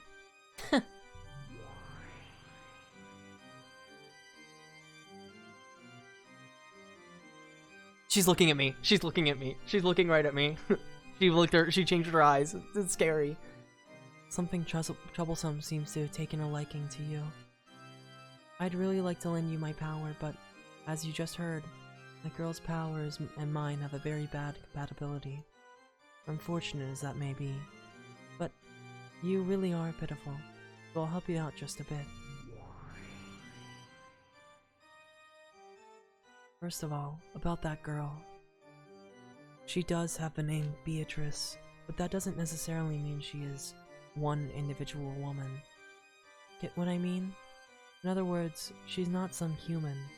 Her existence is a personification of the rules of this world. To beat her, you have to expose the rules of this world and unravel them. Perhaps this can be likened to learning the rules of chess by watching a game. First, take a good look at the chessboard. Then, learn the movements and roles of the pieces. Then, look for the conditions required to win at her game. When you've managed to reveal all these things, her heart will be exposed. After that, you can rip it apart or crush it as you please. I am being quite generous. In the past, when I had a human body, it took me 100 years to notice even this much. This is my meager farewell gift to you, the pitiful one captured by Beatel. It's like a spoon. It's just like a spoon. A spoon can be used for more than just drinking soup. You can use it to take her to the prison you're locked in, or as a weapon to gouge the witch's eyes out. Of course, you can also use the spoon to continually sip the watery soup inside your eternal cell. Don't get the wrong idea. I have no intention of becoming your ally. I do feel empathy for you, but I won't help you. It's like I'm sitting in front of a television, yelling at you on the other side, even though my voice won't reach you. So you understand that I am a witch, right? I intend to enjoy this endless tale that Beato is going to weave until I tire of it. But that alone won't hold my interest. That's why I'll lend you my power. It's also I don't get tired of this. I'm the cruelest witch in the world. Whoever the opponent may be, I'll make them surrender with certainty. Even if it's Beatrice, the Endless Witch, okay? You are my game piece. Give me your best shot. I'll give you advice sometimes, out of her sight. Don't bore me, okay?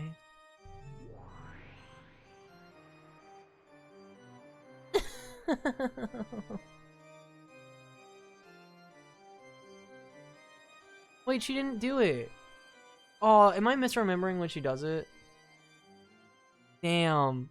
I completely misremembered. I think it's episode 2 it has to be. Damn, this whole time I was so excited for her to do the Rika line and I couldn't even do it. The Nipa. She goes, fight on! Nipa! That's what she says. And that makes me so mad that she didn't do it. Look, it's so beautiful. Okay, let's start episode 2 right now. Right now. I'm joking. I'm joking. I'm sorry. I'm sorry. I started. I'm joking. I'm joking. I'm sorry. Not good.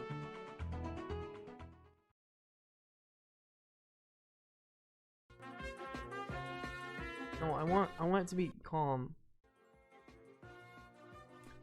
Well, thank you guys for sitting through this for however many years now, too. I'll be back to Unimeko. I really do want to move through it all on stream again. It's gonna take a while for, obviously, to get through all of it, because it's like, what, 140 hours or something? I don't know. I'm gonna take some time to next time I come back to it, I'm definitely gonna try to move through larger spans of it at a time than like an hour or two, because that's just not sustainable for Unimeko. And that may mean I have to reduce the amount of character voices I do. I don't know if that means all of them or just some of them, but I don't know. I want to at least shoot for like 4 hours, and if I can get my voice to a point where I can do that with all the character voices, that'll be fine. But if not, I gotta make do. I think the next visual novel will probably be like Ace Attorney.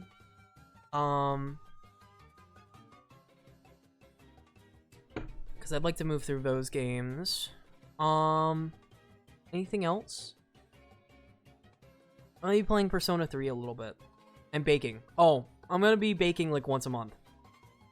This time I'm gonna be baking honey wheat bread. And that's gonna be soon. I already have all the ingredients for that. So you'll see my scary face on camera again. How fun. Let him cook. I'll be cooking. Is there someone to... It's 4 in the morning.